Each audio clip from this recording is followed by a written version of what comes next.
കഥ തുടരുന്നു. ഇൻസ്പെക്ടർ ബാലചന്ദ്രന് പിന്നാലെ 2 കോൺസ്റ്റബിൾമാർ ജീപ്പിൽ നിന്നിറങ്ങി. ഇറങ്ങി വാ പെണ്ണ ഇങ്ങോട്ട്, ജീപ്പിനുള്ളിലേക്ക് നോക്കി ഒരു കോൺസ്റ്റബിൾ പറഞ്ഞു. പേടിച്ചരണ്ട മുഖത്തോടെ ഒരു 6 വയസ്സുകാരി പെൺകുട്ടി ജീപ്പിൽ നിന്നിറങ്ങി. മുഷിഞ്ഞ ഒരു ഫ്രോക്കായിരുന്നു അവൾ ധരിച്ചിരുന്നത്. കാറിനടുത്ത് നിൽക്കുകയായിരുന്നു ഹരികൃഷ്ണൻ. മഹേഷിനെ മടിയിൽ വെച്ചുകൊണ്ട് ബാക്ക് സീറ്റിൽ ഇരിക്കുകയായിരുന്നു അഭിഷേക്. മുൻ സീറ്റിൽ സത്യൻ. ആരെയും ശ്രദ്ധിക്കാതെ ഇൻസ്പെക്ടറും സംഘവും അഭയനികേതൻ്റെ വരാന്തയിലേക്ക് കയറി കോളിംഗ് ബെൽ മുഴക്കി. കറുത്ത കരയുള്ള വെള്ള സാരി ധരിച്ച ഒരു മധ്യവയസ്ക പെട്ടെന്ന് വെളിയിലേക്ക് വന്നു. ആനന്ദ്ജിയെ കാണാൻ വന്നതാ ഞങ്ങൾ, ഇൻസ്പെക്ടർ പറഞ്ഞു.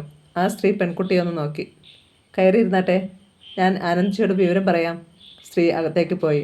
ഇൻസ്പെക്ടറും സംഘവും സ്വീകരണ മുറിയിലേക്ക് കയറി. സത്യത്തിൽ ഞാൻ പേടിച്ചു പോയി. അവർ മഹേഷിനെ അന്വേഷിച്ച് വന്നാണെന്നാണ് ഞാൻ വിചാരിച്ചത്, ശബ്ദം താഴ്ത്തി ഹരികൃഷ്ണൻ പറഞ്ഞു.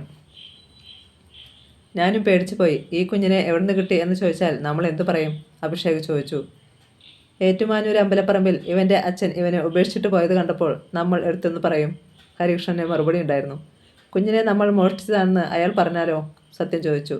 ഇവനെ ഉപേക്ഷിച്ചിട്ട് പോയവർ പോലീസിൽ പരാതിപ്പെടുമെന്ന് വിശ്വസിക്കാനും വയ്യ, ഹരികൃഷ്ണൻ പറഞ്ഞു. അവൻ കാറിൽ കയറിയിരുന്നു. പോലീസുകാർ തിരിച്ചു പോയിട്ട് മതി ആനന്ദ്ജിയെ കാണുന്നത്. അഭയനികേതൻ്റെ ചുറ്റിനുമുള്ള വിശാലമായ പറമ്പിൽ പലതരം കൃഷികളുണ്ടായിരുന്നു. വാഴ, ചേമ്പ്, കപ്പ, പപ്പായ, ജാതി. കാര്യങ്ങൾ ആരാണ് അവതരിപ്പിക്കുന്നത്? സത്യം ചോദിച്ചു. ഹരി പറഞ്ഞാൽ മതി, ബാക്കി കാര്യങ്ങൾ ഏറ്റെടുക്കാനുള്ളത് അവനാണല്ലോ, അഭിഷേക് പറഞ്ഞു. 10 മിനിറ്റ് കഴിഞ്ഞപ്പോൾ ഇൻസ്പെക്ടറും കോൺസ്റ്റബിൾമാരും പുറത്തേക്ക് ഇറങ്ങി വന്നു. അവരോടൊപ്പം പെൺകുട്ടിയില്ലായിരുന്നു. ജീപ്പിന് നേരെ നടക്കുമ്പോൾ കാറിലിരുന്ന ഹരികൃഷ്ണനെ കണ്ട് ഇൻസ്പെക്ടർ ഒന്ന് നിന്നു. സുമതി കുട്ടിയമ്മ ഡോക്ടറുടെ മകനല്ലേ? അയാൾ സംശയത്തോട് ചോദിച്ചു. അതെ, ഉയരുന്ന നെഞ്ചിരിപ്പോടെ അവൻ പറഞ്ഞു. എന്താ ഇവിടെ? ഞങ്ങൾ ആനന്ദ്ജിയെ ഒന്ന് കാണാൻ വന്നതാ. എൻ്റെ വൈഫിൻ്റെ ഡെലിവറി ചെമ്പകശ്ശേരിയിലായിരുന്നു. അന്ന് അവിടെ വെച്ച് കണ്ടിട്ടുണ്ട്, അയാൾ പറഞ്ഞു. മര്യാദ പാലിക്കാൻ വേണ്ടി ഹരികൃഷ്ണൻ കാറിൽ നിന്നിറങ്ങി. ഇതാരൊക്കെയാണ്? സത്യനോട് അഭിഷേകിനെ ഉദ്ദേശിച്ചാണ് അയാൾ ചോദിച്ചത്. ഫ്രണ്ട്സാണ്. ഇൻസ്പെക്ടറെ കണ്ട് മഹേഷ് പെട്ടെന്ന് കരഞ്ഞു. ആരുടെ കുഞ്ഞത്? എൻ്റെ സിസ്റ്ററിൻ്റെയാ. ചേച്ചിപ്പം വരും, വെയിറ്റ് ചെയ്യുവാൻ ഞങ്ങൾ, അഭിഷേക് പറഞ്ഞു. കൂടുതലൊന്നും ചോദിക്കാതെ ഇൻസ്പെക്ടർ യാത്ര പറഞ്ഞു പോയി. ഇയാളൊരു പാരയാകുന്ന ലക്ഷണമുണ്ട്, ജീപ്പ് പോയപ്പോൾ അഭിഷേക് പറഞ്ഞു. ഏയ്, അയാൾക്ക് സംശയമൊന്നും തോന്നിയിട്ടില്ല. ഇറങ്ങി വാ, നമുക്ക് ആനന്ദ്ജിയെ കാണാം, ഹരികൃഷ്ണൻ പറഞ്ഞു. മഹേഷിൻ്റെ കരച്ചിലടക്കാൻ ഒരു ചോക്ലേറ്റേ വേണ്ടി വന്നുള്ളൂ. അവർ 3 പേരും കൂടി കുഞ്ഞിനെയും കൊണ്ട് അഭയനികേതനിലേക്ക് കയറി ചെന്നു. സ്വീകരണ മുറിയിൽ അപ്പോൾ ആനന്ദ്ജി ഉണ്ടായിരുന്നു. തൂവെള്ള മുണ്ടും ജുബയും ധരിച്ച ഒരു 50കാരനായിരുന്നു ആനന്ദ്ജി. നല്ല പവൻ്റെ നിറം, ഐശ്വര്യമുള്ള മുഖം, താടിയും മുടിയും നീട്ടി വളർത്തിയിരിക്കുന്നു. അല്ല, സത്യനോ? വരൂ, അവരെ കണ്ട് ഹൃദയപൂർവ്വം ആനന്ദ്ജി ക്ഷണിച്ചു. ഹരികൃഷ്ണനെയും അഭിഷേകിനെയും സത്യൻ അദ്ദേഹത്തിന് പരിചയപ്പെടുത്തി കൊടുത്തു. ഇതാണ് കുട്ടി അല്ലേ? മഹേഷിനെ നോക്കി ആനന്ദ്ജി ചോദിച്ചു. അതെ, ഹരികൃഷ്ണൻ പറഞ്ഞു. ആനന്ദ്ജി വാത്സല്യത്തോടെ അവനെ നോക്കി ചിരിച്ചു. വാ മോനെ. അദ്ദേഹം അവൻ്റെ നേരെ കൈനീട്ടി. ഒന്ന് മടിച്ചെങ്കിലും അവൻ അദ്ദേഹത്തിൻ്റെ കൈകളിലേക്ക് ചെന്നു. അദ്ദേഹം അവൻ്റെ കവിളിൽ ഒരു ഉമ്മ വച്ചു. ഗോമതി, അദ്ദേഹം നീട്ടി വിളിച്ചു. ഒരു നിമിഷം കഴിഞ്ഞപ്പോൾ ഒരു ചെറുപ്പക്കാരി അവിടേക്ക് വന്നു. ഇവനെ കൊണ്ടുപോയി കൂട്ടുകാരെ കാണിച്ചു കൊടുക്കുക. എതിർപ്പൊന്നും കൂടാതെ ഗോമതിയോടൊപ്പം മഹേഷ് പോയി. അത് കണ്ടപ്പോൾ ഹരികൃഷ്ണന് അത്ഭുതം തോന്നി. നമുക്കിനി കാര്യത്തിലേക്ക് കിടക്കാം. സത്യം കാര്യങ്ങൾ പറഞ്ഞിരുന്നു. കുഞ്ഞിൻ്റെ അച്ഛനും അമ്മയും മരിച്ചു അല്ലേ? ഹരികൃഷ്ണൻ സത്യനെ ഒന്ന് നോക്കി. അമ്മ മരിച്ചു. അച്ഛൻ്റെ കാര്യം മരിച്ചതിന് തുല്യമാണ്. ഇപ്പോൾ തന്നെ ഇവിടെ 37 കുട്ടികളുണ്ട് ഹരികൃഷ്ണ. അവരുടെ ഭക്ഷണം, വസ്ത്രം, പിന്നെ ഡോക്ടറുടെ ചെലവ് അറിയാമല്ലോ. ഞാനൊരു ഒറ്റയാൾ പട്ടാളമാണ്, ആനന്ദ്ജി പറഞ്ഞു. അറിയാം. മഹേഷിൻ്റെ കാര്യത്തിൽ അങ്ങ് ബുദ്ധിമുട്ടേണ്ടി വരില്ല. ഒരു സംഖ്യ എല്ലാ മാസവും ഇവിടെ എത്തിക്കൊണ്ടിരിക്കും, ഹരികൃഷ്ണൻ പറഞ്ഞു. ദൈവം നിങ്ങളെ അനുഗ്രഹിക്കും. തെരുവിൽ നിന്ന് കിട്ടിയ ഒരു കുട്ടിയെ പോലീസുകാർ ഇവിടെ കൊണ്ടുവന്ന് ഏൽപ്പിച്ചിട്ട് പോയതേ ഉള്ളൂ. ആരെയും ഞാൻ നിരാകരിക്കാറില്ല. ചില ഫോർമാലിറ്റീസ് ഉണ്ട്. വരൂ, നമുക്ക് ഓഫീസിലേക്ക് പോകാം. തൊട്ടടുത്ത മുറിയായിരുന്നു ഓഫീസ്. 2 ചെറുപ്പക്കാരാണ് അവിടെ ഉണ്ടായിരുന്നത്. ദേവദത്തൻ പറയും എന്താണ് ചെയ്യേണ്ടതെന്ന്. എനിക്ക് വേറെ ചില അത്യാവശ്യങ്ങളുണ്ട്. നമുക്കിനിയും കാണാം. ആനന്ദ്ജി പോയി. ദേവദത്തൻ ഹരികൃഷ്ണനോട് വിശദമായി സംസാരിച്ചു. ഒരു രജിസ്റ്ററിൽ പേരും വിലാസവും എഴുതി. അയാൾ പറഞ്ഞ സ്ഥലത്ത് അവൻ ഒപ്പിട്ട് കൊടുത്തു. എല്ലാം കൂടി അരമണിക്കൂറിൽ താഴെ സമയമേ എടുത്തുള്ളൂ. ഇപ്പോഴാണ് ആശ്വാസമായത്, കാറിൽ കയറുമ്പോൾ അഭിഷേക് പറഞ്ഞു. അങ്ങനെ ആശ്വസിക്കണ്ട, നമ്മൾ എന്തിനും തയ്യാറായിരിക്കുന്നതാ നല്ലത്, സത്യം പറഞ്ഞു. നീ കരുനാക്ക് വളച്ചൊന്നും പറയാതെ, ഹരികൃഷ്ണൻ അവനെ ശാസിച്ചു. അവർ അന്ന് ഉച്ചയ്ക്ക് ശേഷമാണ് കോളേജിലെത്തിയത്. ക്ലാസ്സിലേക്ക് പോയപ്പോൾ ഷീബയും സബിതയും എതിരെ വരുന്നുണ്ടായിരുന്നു. 3 സംഘം എവിടെയായിരുന്നു ഇതുവരെ? ഷീബ ഗൂഢമായ ഒരു ചിരിയോടെ ചോദിച്ചു. ഞങ്ങൾ ഇവൻ്റെ ലോഡ്ജിലിരുന്ന് ക്രിക്കറ്റ് മാച്ച് കാണുകയായിരുന്നു, ഹരികൃഷ്ണൻ പറഞ്ഞു. അപ്പോൾ അഭയനികേതനിൽ ചുറ്റിയടിക്കുകയായിരുന്നു എന്നറിഞ്ഞത് കള്ളമാണ് അല്ലേ? ഹരികൃഷ്ണൻ ഒന്ന് ഞെട്ടി. ആര് പറഞ്ഞു തന്നോട് ഇക്കാര്യം? അവൻ ചോദിച്ചു. പോലീസ് റിപ്പോർട്ടാണ്. എന്താ, നിഷേധിക്കാമോ? അഭിഷേകിൻ്റെ ചേച്ചിക്ക് കുഞ്ഞുങ്ങളിരുന്ന് തനിക്കറിയില്ലേ? ദത്തെടുക്കാൻ പറ്റിയ കുഞ്ഞുങ്ങളുണ്ടോ അവിടെ എന്ന് അന്വേഷിക്കാൻ അവൻ്റെ ചേച്ചി പറഞ്ഞിട്ടാ. സത്യം പെട്ടെന്ന് ഒരു ന്യായീകരണം കണ്ടെത്തി. എന്നാൽ പിന്നെ അക്കാര്യം അങ്ങ് പറഞ്ഞാൽ പോരായിരുന്നോ? സബിതയുടെ അങ്കിള ഇൻസ്പെക്ടർ ബാലചന്ദ്രൻ. ഉച്ചയ്ക്ക് ഇവളെ കാണാൻ പുള്ളി ഹോസ്റ്റലിൽ വന്നിട്ടുണ്ടായിരുന്നു. ഓ അത് ശരി. പുള്ളിയെ അവിടെ വെച്ച് ഞങ്ങൾ കണ്ടായിരുന്നു, ഹരികൃഷ്ണൻ പറഞ്ഞു. പെൺകുട്ടികളെ വിട്ട് അവർ ക്ലാസ്സിലേക്ക് നടന്നു. ഞാൻ പറഞ്ഞില്ലേ, ആ ഇൻസ്പെക്ടർ എന്തെങ്കിലും വേണ്ടാതീനെ ഒപ്പിക്കും, സത്യം പറഞ്ഞു. സാരമില്ല, വരുന്നിടത്ത് വെച്ച് കാണാം, ഹരികൃഷ്ണൻ പറഞ്ഞു. അവർ ചെന്നപ്പോൾ ക്ലാസ്സിൽ ജ്യോതി ഉണ്ടായിരുന്നു. ഹരി എന്തിനാ ക്ലാസ് കട്ട് ചെയ്ത് നടക്കുന്നേ? ഇത് ശരിയല്ല, അവൾ ഗൗരവഭാവത്തിൽ പറഞ്ഞു. ജ്യോതി, എനിക്കൊരു വിശദീകരണം കേൾക്കണ്ട. ഹരി ഫസ്റ്റ് ക്ലാസ്സിൽ പാസ്സാകണം.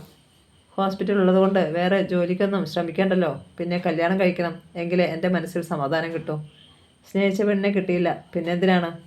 കിട്ടുന്ന പെണ്ണിനെ സ്നേഹിക്കണം, അതാണ് വേണ്ടത്. രമേശ് ചേട്ടനെ കുറിച്ച് എനിക്ക് ചില ആശങ്കകളൊക്കെ ഉണ്ടായിരുന്നു. ഇപ്പോൾ അതൊക്കെ മാറി. എന്നെ ജീവനാ രമേശ് ചേട്ടന്. ഹരികൃഷ്ണനൊന്നും മിണ്ടിയില്ല.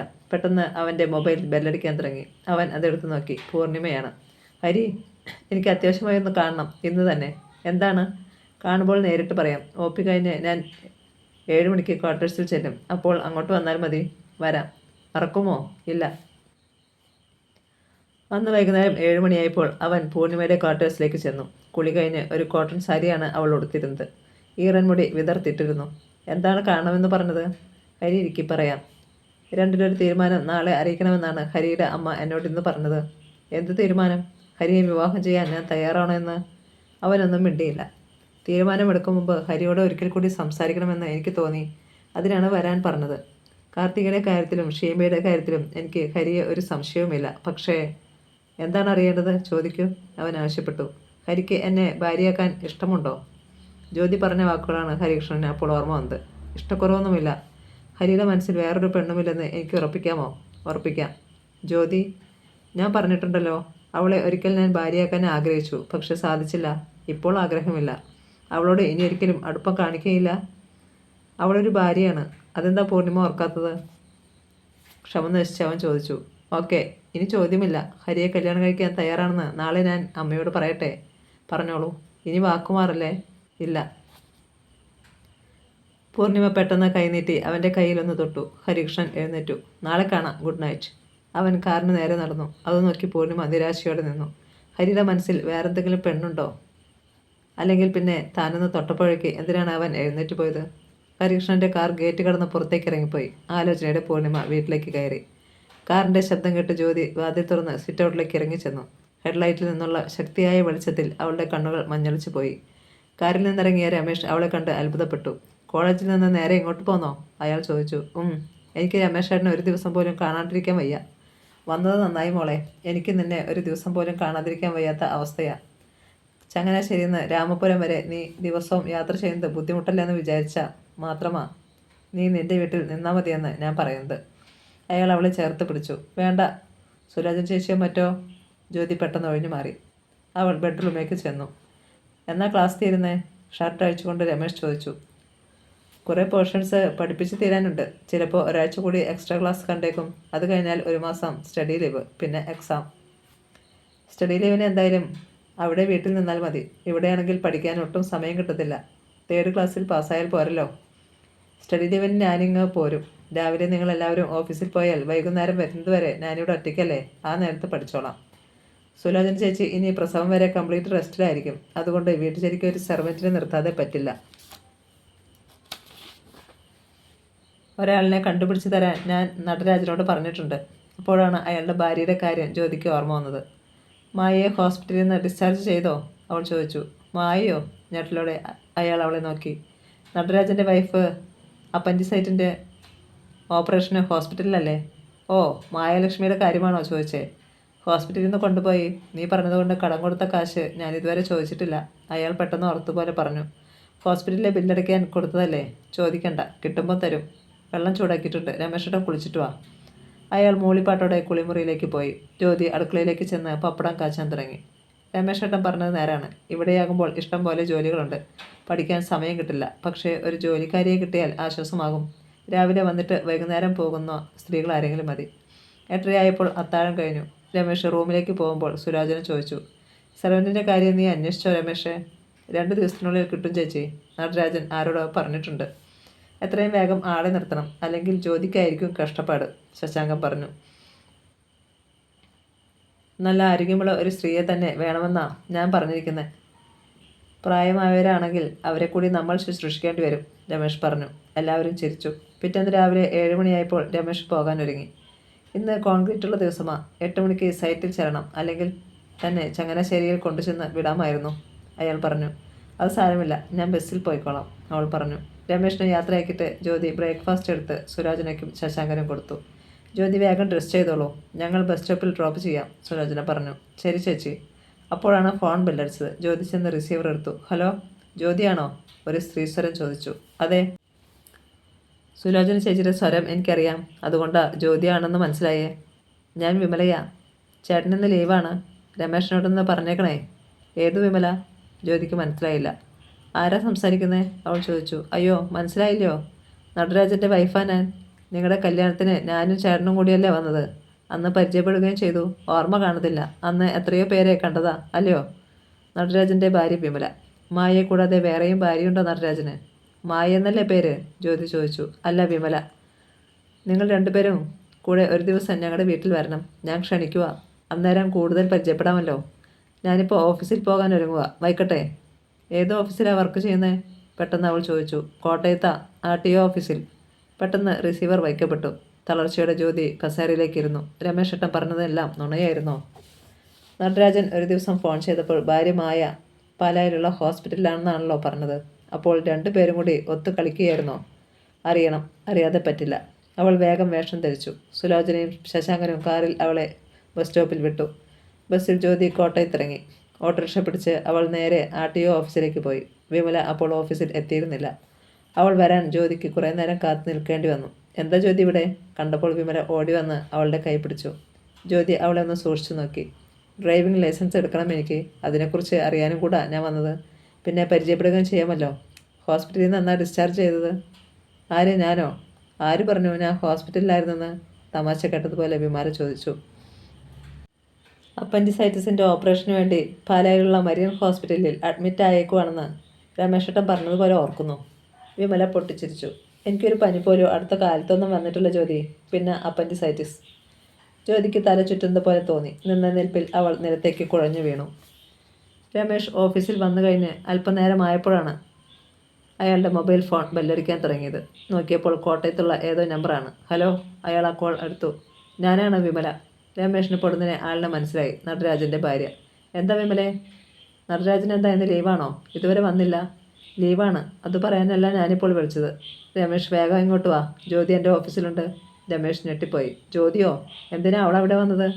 അതൊക്കെ പറയാം. ജ്യോതി ഇവിടെ തലചുറ്റി വീണു, എത്രയും വേഗം വാ. കൂടുതലൊന്നും പറയാതെ വിമല ഫോൺ വെച്ചു. എന്താണ് സംഭവിച്ചതെന്ന് രമേശിന് മനസ്സിലായില്ല. എങ്ങനെ വിമലയുടെ ഓഫീസിലേക്ക് പോകും? നടരാജൻ്റെ ഭാര്യയുടെ പേര് മായ എന്നാണ് പറഞ്ഞിരിക്കുന്നത്. ആ കള്ളത്തരം പൊളിഞ്ഞു. രമേശ് കാറെടുത്ത് കോട്ടയത്തേക്ക് തിരിച്ചു. ഇനി എന്ത് പറഞ്ഞ് ജ്യോതിയെ വിശ്വസിപ്പിക്കും? അയാൾ സാവധാനത്തിലാണ് കാർ ഓടിച്ചത്. ജ്യോതിയോട് പറയാൻ ഒരു ന്യായീകരണവുമില്ല. രമേശ് ചെന്നപ്പോൾ വിമലയുടെ മുറിയിലുണ്ട് ജ്യോതി. അവൾ ക്ഷീണിതയായി ഒരു കസേരയിൽ ചാരിയിരിക്കുന്നു. രമേശിനെ കണ്ടപ്പോൾ അവൾ അയാളുടെ മുഖത്തേക്ക് തുറച്ചു നോക്കി. ആ നോട്ടത്തെ നേരിടാനാവാതെ അയാൾ തല തിരിച്ചു. ഞാനങ്ങ് പേടിച്ചു പോയി രമേശേ. വെട്ടിയിട്ട വാഴ പോലെ നിലത്തേക്ക് അങ്ങ് വീഴുമായിരുന്നു. ഞങ്ങളെല്ലാവരും കൂടി താങ്ങി പിടിച്ച് ബെഞ്ചിൽ കിടത്തി. മുഖത്ത് വെള്ളം തളിച്ചപ്പോൾ പെട്ടെന്ന് കണ്ണു തുറന്നു. ഹോസ്പിറ്റലിൽ പോകാമെന്ന് പറഞ്ഞിട്ട് സമ്മതിച്ചില്ല. വിമലയുടെ ഓഫീസിലെ 2-3 പേർ അപ്പോൾ ആ മുറിയിലേക്ക് വന്നു. രാവിലെ ഒന്നും കഴിക്കാതെ ഇറങ്ങിക്കാണും, അതുകൊണ്ടാ, ഒരാൾ പറഞ്ഞു. ജ്യോതിയുടെ അടുത്തേക്ക് രമേശ് വന്നു. എഴുന്നേറ്റ് വാ, നമുക്ക് പോകാം. അയാൾ അവളുടെ നേരെ കൈനീട്ടി. പക്ഷേ അയാളുടെ സഹായം സ്വീകരിക്കാതെ അവൾ മെല്ലെ എഴുന്നേറ്റു. ആരുടെയും മുഖത്തേക്ക് നോക്കാതെ അവൾ പുറത്തേക്ക് നടന്നു. ജ്യോതി പ്രഗ്നൻ്റ് ആണോ? വിമല ശബ്ദം താഴ്ത്തി രമേശിനോട് ചോദിച്ചു. അല്ല. ആണെങ്കിൽ ചിലപ്പോൾ ഇങ്ങനെയൊക്കെ വരും. ജ്യോതി ചെന്ന് കാറിൽ കയറി. കാറിനടുത്തേക്ക് രമേശിൻ്റെ ഒപ്പം വിമലയും വന്നു. ഏതെങ്കിലും ഡോക്ടറെ കാണണം, ചെന്നിട്ട് വിവരം അറിയിക്കണം, വിമല പറഞ്ഞു. അയാൾ കാറിൽ കയറി. തലക്കുമ്പിട്ടിരിക്കുകയായിരുന്നു ജ്യോതി. കാർ മുന്നോട്ട് നീങ്ങി. എന്തിനാ വിമലയുടെ ഓഫീസിൽ പോയത്? രമേശ് ചോദിച്ചു. വിമലയോ? നടരാജൻ്റെ ഭാര്യയുടെ പേര് മായ എന്നല്ലേ? പരിഹാസത്തോടെ അയാളെ മുഖം തിരിച്ചു നോക്കി. ജ്യോതി, എന്നോട് ക്ഷമിക്കണം. മതി, എന്നോടൊന്നും പറയണ്ട. കള്ളക്കഥകൾ കേട്ട് വിശ്വസിച്ച ഞാനൊരു വിട്ടി. അവളുടെ കണ്ണുകൾ രണ്ടും നിറഞ്ഞൊഴുകി. രമേശ് പിന്നെ ഒന്നും മിണ്ടിയില്ല. ഒരു ഹോസ്പിറ്റലിൻ്റെ മുമ്പിൽ ചെന്ന് കാർ നിന്നു. ഇറങ്ങ്, നമുക്ക് ഡോക്ടറെ കാണാം. എനിക്ക് ആരെയും കാണണ്ട, വീട്ടിലേക്ക് പോയാൽ മതി. ജ്യോതിയുടെ സ്വരത്തിൽ പകയും വിദ്വേഷവുമായിരുന്നു. അയാൾ രാമപുരത്തേക്ക് കാർ ഓടിച്ചു. വീടിൻ്റെ മുറ്റത്ത് ചെന്ന് വണ്ടി നിന്നപ്പോൾ രമേശ് ഇറങ്ങി. താക്കോലെടുത്ത് മുൻവാതിൽ തുറന്നു. ജ്യോതി ബെഡ്റൂമിലേക്കാണ് നേരെ ചെന്നത്. അവൾ എയർ ബാഗ് എടുത്ത് തിടുക്കത്തിൽ അവളുടെ വസ്ത്രങ്ങളും പുസ്തകങ്ങളും എടുത്ത് നിറയ്ക്കാൻ തുടങ്ങി. ജ്യോതി, എന്താണിത്? രമേശ് ചോദിച്ചു. ഞാൻ പോവാണ് എൻ്റെ വീട്ടിലേക്ക്. എന്നെ നിങ്ങൾ നിരന്തരം വഞ്ചിക്കുകയായിരുന്നു. ഇങ്ങനെയൊരു ഭർത്താവിനെ എനിക്ക് വേണ്ട. എനിക്കിനി സഹിക്കാനുള്ള ക്ഷമയില്ല. ജ്യോതി, എന്നെ വിട്ടേക്ക്. എനിക്ക് എൻ്റെ വഴി, നിങ്ങൾക്ക് നിങ്ങളുടെ വഴി. അവൾ ബാഗെടുത്ത് പുറത്തേക്ക് ധൃതിയിൽ നടന്നു. ജ്യോതി, അയാൾ പിന്നാലെ ചെന്നു. തിരിഞ്ഞു നോക്കാതെ ജ്യോതി ഗേറ്റ് കടന്ന് പുറത്തേക്ക് ഇറങ്ങിപ്പോയി. രമേശ് അത് നോക്കി നിന്നു. ചുറ്റുമതിലുള്ള ഒരു വീടിൻ്റെ ഗേറ്റിന് മുമ്പിൽ ടാക്സി നിന്നു. ഗേറ്റിൽ ലക്ഷ്മി സദനം എന്ന് എഴുതി വച്ചിട്ടുണ്ടായിരുന്നു.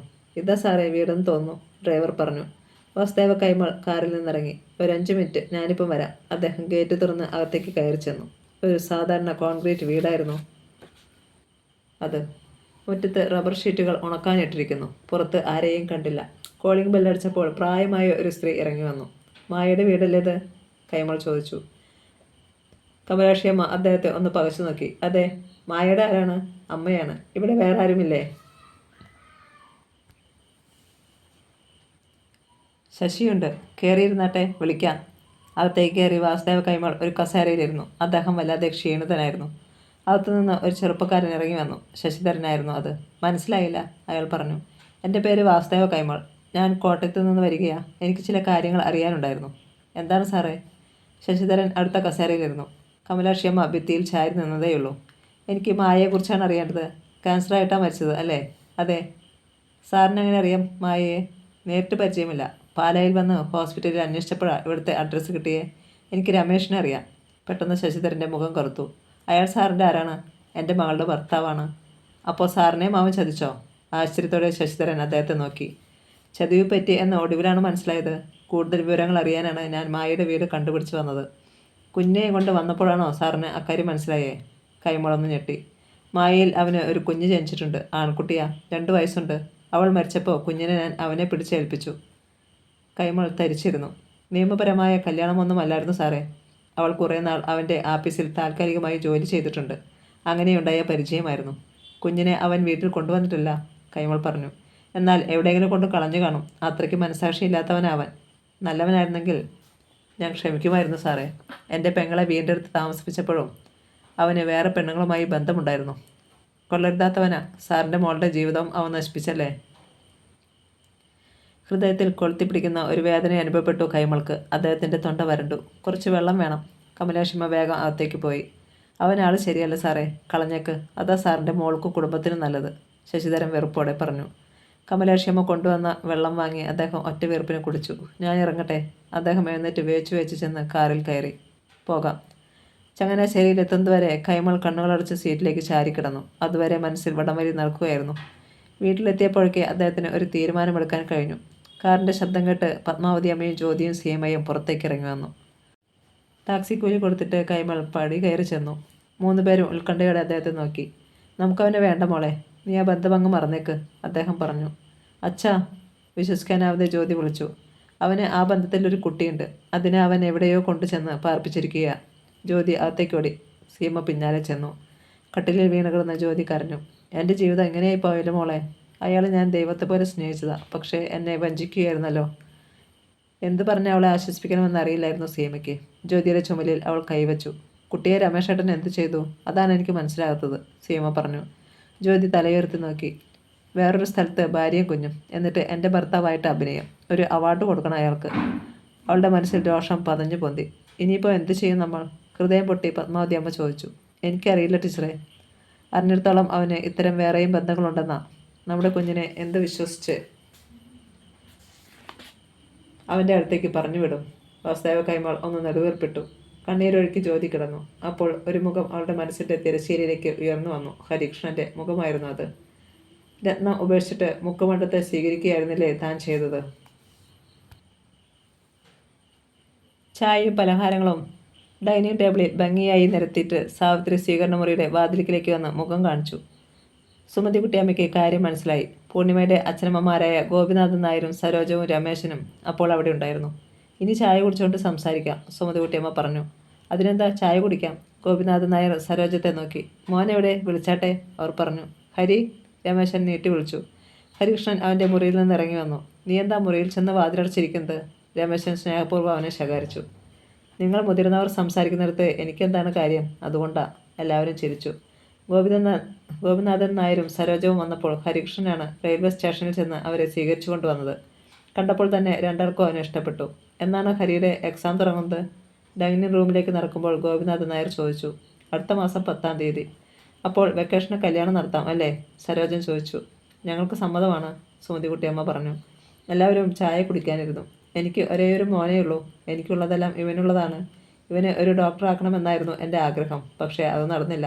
ചെമ്പകശ്ശേരി നഴ്സിംഗ് ഹോം ഭാവിയിൽ നോക്കി നടത്തേണ്ടത് ഇനി പൂർണിമയാണ്. സുമതികുട്ടിയമ്മ മനസ്സ് തുറന്നു. പൂർണിമയ്ക്ക് അതിനുള്ള കഴിവും തൻ്റെ ഇടവുമുണ്ട്. അക്കാര്യത്തിൽ ഞങ്ങൾക്കൊരു സംശയവുമില്ല, രമേശൻ പറഞ്ഞു. എല്ലാം നിശബ്ദനായി കേട്ടിരുന്നതേയുള്ളൂ ഹരികൃഷ്ണൻ. ഞങ്ങൾ ജാതകം നോക്കി, നല്ല പൊരുത്തമാണ്. അതുകൊണ്ട് അക്കാര്യത്തിലും തടസ്സമൊന്നുമില്ല, സുമതികുട്ടിയമ്മ അറിയിച്ചു. ഈ കല്യാണം നടത്തുന്നതിൽ ഞങ്ങൾക്ക് പൂർണ്ണ സമ്മതവും തൃപ്തിയുമാ ഡോക്ടറെ, ഗോപിനാഥൻ നായർ പറഞ്ഞു. ചായ കുടിച്ചു കഴിഞ്ഞ് അവർ എഴുന്നേറ്റു. ഇനി പൂർണിമയെ കാണണം. അത് കഴിഞ്ഞ് ഞങ്ങൾ പോകും. സരോജത്തിന് മകളെ കാണാൻ ധൃതിയായി. ക്വാർട്ടേഴ്സിലേക്ക് നീ കൂടെ ചെല്ല് ഹരി, സുമതികുട്ടിയമ്മ അവന് നിർദ്ദേശം കൊടുത്തു. അപ്പോൾ എല്ലാം നമ്മൾ പറഞ്ഞുറപ്പിച്ചതുപോലെ. ഗോപിനാഥൻ നായർ രമേശൻ നായർക്ക് കൈനീട്ടി. അയാൾ ആ കൈ പിടിച്ചു കുലുക്കി. പൂർണിമയുടെ അച്ഛനെയും അമ്മയെയും കൊണ്ട് അവളുടെ ക്വാർട്ടേഴ്സിലേക്ക് ഹരികൃഷ്ണൻ പോയി. അവർ ചെന്നപ്പോൾ അവൾ OP കഴിഞ്ഞ് എത്തിയിരുന്നു. നിങ്ങൾ സംസാരിക്കേ, പോകാറാകുമ്പോൾ ഞാൻ വന്ന് റെയിൽവേ സ്റ്റേഷനിലേക്ക് കൊണ്ടുപോകാം, അവൻ പറഞ്ഞു. ഞങ്ങൾ വിളിക്കാം മോനെ. ഹരികൃഷ്ണൻ വീട്ടിലേക്ക് മടങ്ങി.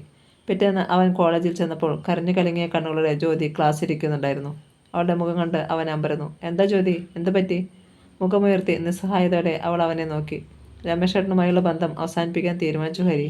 അവൻ ഞെട്ടിപ്പോയി. പുറത്തേക്ക് വാ, സംസാരിക്കാനുണ്ട്, അവൻ പറഞ്ഞു. ജ്യോതി എഴുന്നേറ്റ് അവൻ്റെ പിന്നാലെ ചെന്നു. വാസ്തവ കൈമാൾ മായയുടെ വീട്ടിൽ അന്വേഷിച്ചു പോയതും അവിടെ നിന്ന് അറിഞ്ഞ കാര്യങ്ങളും അവൾ അവനെ പറഞ്ഞു കേൾപ്പിച്ചു. എല്ലാം അവസാനിപ്പിക്കാമെന്നാണ് അച്ഛൻ പറയുന്നത്. ജ്യോതി എന്ത് തീരുമാനിച്ചു? വിശ്വാസവഞ്ചകനായ ഒരു പുരുഷനെ എനിക്ക് സ്നേഹിക്കാൻ പറ്റില്ല ഹരി. ബന്ധം ഒഴിയാനാണ് എനിക്കും ഇഷ്ടം. അവൻ അവളെ പകച്ചു നോക്കി. താൻ വിവാഹിതനാകാൻ പോകുന്നു. അവൾ വിവാഹബന്ധം ഒഴിയാൻ തീരുമാനിച്ചിരിക്കുന്നു. ജ്യോതിയെ രക്ഷിക്കണം. അവൾക്കൊരു ജീവിതം കൊടുക്കണം. അവളെ ഈ അവസ്ഥയിലേക്ക് തള്ളിയിട്ടത് താനാണ്. അന്ന് വീട്ടിലെത്തിയപ്പോൾ അവൻ സുമതികുട്ടിയമ്മയുടെ മുറിയിലേക്ക് ചെന്നു. അമ്മേ, ഞാനൊരു കാര്യം പറഞ്ഞാൽ ദേഷ്യപ്പെടരുത്.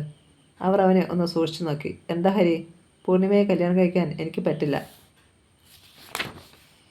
എന്തുകൊണ്ട്? ഞെട്ടലോടെ അവർ ചോദിച്ചു. ജ്യോതി ഡൈവേഴ്സ് ആകാൻ പോവുകയാണ്. ഞാൻ അവളെ ഇപ്പോഴും സ്നേഹിക്കുന്നു. എനിക്ക് അവളെ കല്യാണം കഴിക്കണം. ഹരികൃഷ്ണൻ്റെ കവിളിൽ പടക്കം പൊട്ടുന്നതുപോലെ ഒരു അടി വീണു. ഫോൺ ബെല്ലടിച്ചപ്പോൾ സീമയാണ് ചെന്ന് റിസീവർ എടുത്തത്. വാസ്തവ കൈമാളുടെ വീടല്ലേ? ഒരു പുരുഷസ്വരം ചോദിച്ചു. അതെ. ചെമ്പശ്ശേരി നഴ്സിംഗ് ഹോമിലെ രമേശൻ നായരാണ് ഞാൻ. ജ്യോതിയാണ് സംസാരിക്കുന്നത്. സീമ ഒന്ന് പകച്ചു. എന്തിനാണ് ഹരികൃഷ്ണൻ്റെ കുഞ്ഞമാവൻ വിളിക്കുന്നത്? ഞാൻ സീമയാണ്, അനുജത്തി. ജ്യോതി ഒന്ന് വിളിക്കാമോ? വിളിക്കാമല്ലോ. റിസീവർ മാറ്റി വെച്ചിട്ട് അവൾ ജ്യോതിയുടെ അടുത്തേക്ക് ഓടി. വേഗം ചെന്ന് ഫോൺ എടുക്ക്, ഹരികൃഷ്ണൻ്റെ കുഞ്ഞമാവൻ വിളിക്കുന്നു. ജ്യോതി പെട്ടെന്ന് എഴുന്നേറ്റു. എന്തിനാ? എന്നോടൊന്നും പറഞ്ഞില്ല. ജ്യോതി സ്വീകരണ മുറിയിലേക്ക് ചെന്ന് റിസീവർ എടുത്തു. ഹലോ, ജ്യോതിയല്ലേ? രമേശൻ നായർ ചോദിച്ചു. അതെ മോളെ, എനിക്ക് നിന്നെ അത്യാവശ്യമായി ഒന്ന് കാണണം. വളരെ പ്രധാനപ്പെട്ട ഒരു കാര്യം സംസാരിക്കാനാണ്. എന്താണ്? ഫോണിൽ പറഞ്ഞാൽ ശരിയാവത്തില്ല. എങ്കിൽ വീട്ടിലേക്ക് വരാമല്ലോ, അവൾ ക്ഷണിച്ചു. അത് വേണ്ട, നിൻ്റെ അച്ഛനും അമ്മയും അവിടെ കാണില്ലേ? അവിടെ സമീപത്തിൽ വെച്ച് സംസാരിക്കേണ്ട കാര്യമില്ല. നാളെ രാവിലെ പെരുന്ന അമ്പലത്തിലൊന്ന് വരാമോ? ഞാൻ അവിടെ നിൽക്കാം. ജ്യോതി ഒന്ന് ആലോചിച്ചു. എന്തായിരിക്കും ഹരിയുടെ കുഞ്ഞമ്മാവന് പറയാനുള്ളത്? തീർച്ചയായും ഹരിയെ സംബന്ധിക്കുന്ന എന്തെങ്കിലും ആയിരിക്കും. ഞാൻ വരാം, അവൾ സമ്മതിച്ചു. കോളേജിൽ പോകുന്ന വഴി കയറിയാൽ മതി. 9 മണിയാകുമ്പോൾ ഞാൻ അവിടെ വരും. ശരി, അവൾ റിസീവർ വെച്ചു. സീമ അടുത്തു തന്നെ ഉണ്ടായിരുന്നു. എന്താണ് കാര്യം? എന്താണെന്ന് പറഞ്ഞില്ല. നാളെ രാവിലെ അമ്പലത്തിൽ വെച്ച് കാണാമെന്ന്. എന്തോ പ്രശ്നമുണ്ട്, സീമയ്ക്ക് ഉറപ്പായിരുന്നു. അല്പനേരം കഴിഞ്ഞപ്പോൾ സ്കൂളിൽ നിന്ന് പത്മാവതി ടീച്ചർ വന്നു. ടീച്ചറിൻ്റെ മുഖപ്രസാദം മുഴുവൻ ഒരൊറ്റ ദിവസം കൊണ്ട് ചോർന്നു പോയിരുന്നു. എത്ര പ്രതീക്ഷകളോടെ വിവാഹം കഴിപ്പിച്ചയച്ച മകളുടെ ജീവിതമാണ് തകർന്ന് തരിപ്പണമായിരിക്കുന്നത്. സന്ധ്യ കഴിഞ്ഞ് വാസ്തവ കൈമാൾ വന്നപ്പോൾ കൈമളുടെ ചൊടിയും പ്രസരിപ്പും നഷ്ടപ്പെട്ടിരുന്നു. ഓഫീസിൽ പോയെങ്കിലും ഒരു കാര്യത്തിലും അദ്ദേഹത്തിന് മനസ്സ് കൊടുക്കാൻ കഴിഞ്ഞില്ല. ഞാനിന്ന് രാമകൃഷ്ണനെ കാണാൻ പോയിരുന്നു, വേഷം മാറ്റുന്നതിനിടയിൽ കൈമൾ പറഞ്ഞു. പത്മാവതി ടീച്ചറിൻ്റെ അനുജനാണ് രാമകൃഷ്ണൻ, ജ്യോതിയുടെ ഏക അമ്മാവൻ. എന്തു പറഞ്ഞു അവൻ? ബന്ധം ഏർപ്പെടുത്തുന്നതാണ് നല്ലതെന്നാണ് അവനും അഭിപ്രായപ്പെട്ടത്. 2-3 മാസം ഒന്നിച്ച് ജീവിച്ചാലേ ഉള്ളൂ. അവൾ ഗർഭിണിയാകാഞ്ഞത് മഹാഭാഗ്യം. വേറെ നല്ല ബന്ധം കിട്ടും അവൾക്ക്, കൈമൾ പറഞ്ഞു. പോയി സംസാരിക്കണ്ടേ അവനോട്? ടീച്ചർ ചോദിച്ചു. വേണം. നാളെ രാവിലെ രാമകൃഷ്ണനും ഞാനും കൂടെ പോകാം. 8 മണിക്ക് മുമ്പ് വീട്ടിൽ ചെന്നാൽ അവനെയും പെങ്ങളെയും അളിയനെയും കാണാമല്ലോ. നമ്മൾ കൊടുത്ത പൊന്നും പണവും അതേപടി തിരിച്ചു വാങ്ങിക്കണം. ഒരു വിട്ടുവീഴ്ചയും ചെയ്യാൻ പാടില്ല. വേണമെങ്കിൽ ഞാനും വരാം സംസാരിക്കാൻ. ടീച്ചർ സന്നദ്ധയായി. വേണ്ട, ഇത് ആണുങ്ങൾ തമ്മിൽ സംസാരിക്കേണ്ട കാര്യമാണ്. ഞങ്ങൾ രണ്ടുപേരും മാത്രം മതി. അതിനു മുമ്പ് മോളോട് ഒന്നുകൂടി ചോദിക്കേണ്ടായോ? ടീച്ചർ സംശയിച്ചു. അതിൻ്റെ ആവശ്യമില്ല ടീച്ചറെ. അവൻ്റെ കൂടെ ഇനി ജീവിക്കാൻ വയ്യെന്ന് അവൾ തീർത്ത് പറഞ്ഞതല്ലേ. ഒരാളെ മനസ്സുകൊണ്ട് വെറുത്തു കഴിഞ്ഞാൽ പിന്നെ അയാളെ സ്നേഹിക്കാൻ പറ്റുമോ? പത്മാവതി ടീച്ചർ മറുപടി പറഞ്ഞില്ല. എങ്കിലും രാത്രി ഉറങ്ങാൻ കിടക്കും മുമ്പ് അവർ ജ്യോതിയെ കണ്ട് സംസാരിച്ചു. രമേഷിൻ്റെ കാര്യത്തിൽ ഉറച്ച ഒരു തീരുമാനമെടുക്കണം. എന്നിട്ട് വേണം അവരോട് സംസാരിക്കാൻ. ആദ്യം ഒരു കാർത്തിക, പിന്നെ ഒരു മായ. വേറെ ഇനി എത്ര പെണ്ണുങ്ങളുണ്ടെന്ന് ആർക്കറിയാം? എന്നെ കല്യാണം കഴിച്ചതിന് ശേഷവും അയാൾ അവരുടെ കൂടെ ഉറങ്ങാൻ പോയിട്ടുണ്ടമ്മേ. ജ്യോതിയുടെ കണ്ണുകൾ നിറഞ്ഞു. ഡൈവേഴ്സാണോ നീ ആഗ്രഹിക്കുന്നത്? അതെ.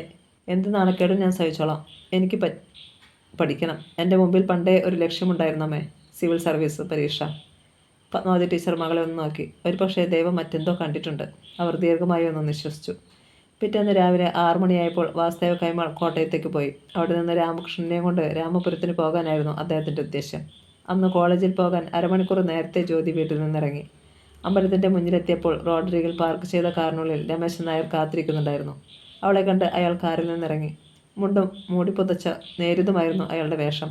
ഞാൻ തൊഴുതില്ല, കാറിലിരിക്കുകയായിരുന്നു. നമുക്ക് നടന്നുകൊണ്ട് സംസാരിക്കാം അല്ലേ? രമേശൻ നായർ ചോദിച്ചു.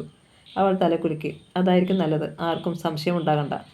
ചെരുപ്പ് അഴിച്ചു വെച്ച് അവർ ക്ഷേത്രത്തിൻ്റെ മതിൽക്കെട്ടിനുള്ളിലേക്ക് കടന്നു.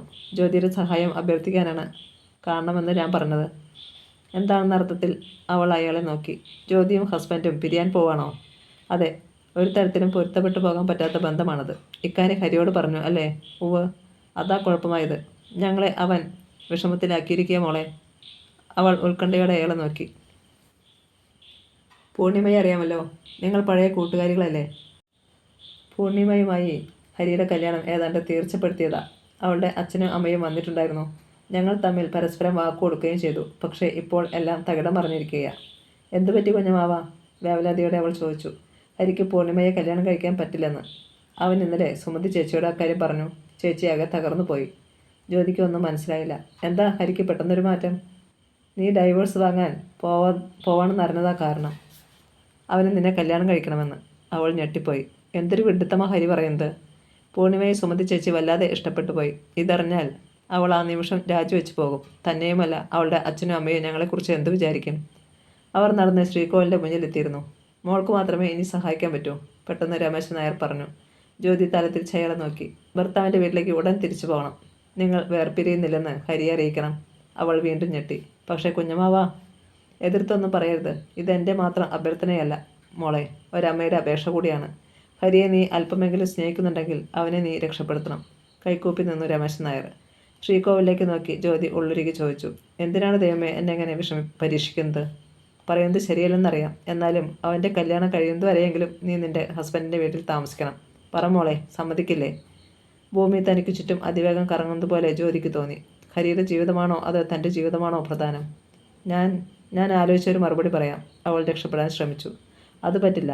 ഇത് അമ്പലമാണ്. ഇവിടെ വെച്ച് തന്നെ മോളെ എനിക്ക് വാക്ക് തരണം. വിവാഹബന്ധം ഒഴിയുകയില്ലെന്ന്. വീട്ടിലൊന്നും ചോദിക്കാതെ എനിക്കിപ്പോൾ ഒന്നും പറയാൻ പറ്റില്ല കുഞ്ഞമാവ. നിന്റെ തീരുമാനമാ മോളെ പ്രധാനം. അതിനപ്പുറം അവർ ഒന്നും ചെയ്യുകയില്ല. പറ മോളെ, ഹരിയെ നീ രക്ഷിക്കുകയില്ലേ?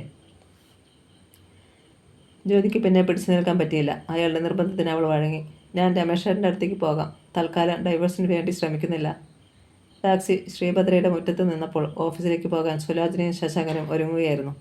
പത്രം വായിച്ചുകൊണ്ട് സ്വീകരണമുറിയിൽ ഇരിക്കുന്നുണ്ടായിരുന്നു രമേശ്. കാറിൽ നിന്നിറങ്ങിയ വാസുദേവ കൈമളയും രാമകൃഷ്ണനെയും കണ്ട് അയാളുടെ മുഖം വിളറി. എങ്കിലും രമേശ് എഴുന്നേറ്റ് ചെന്ന് അവരെ സ്വീകരിച്ചു.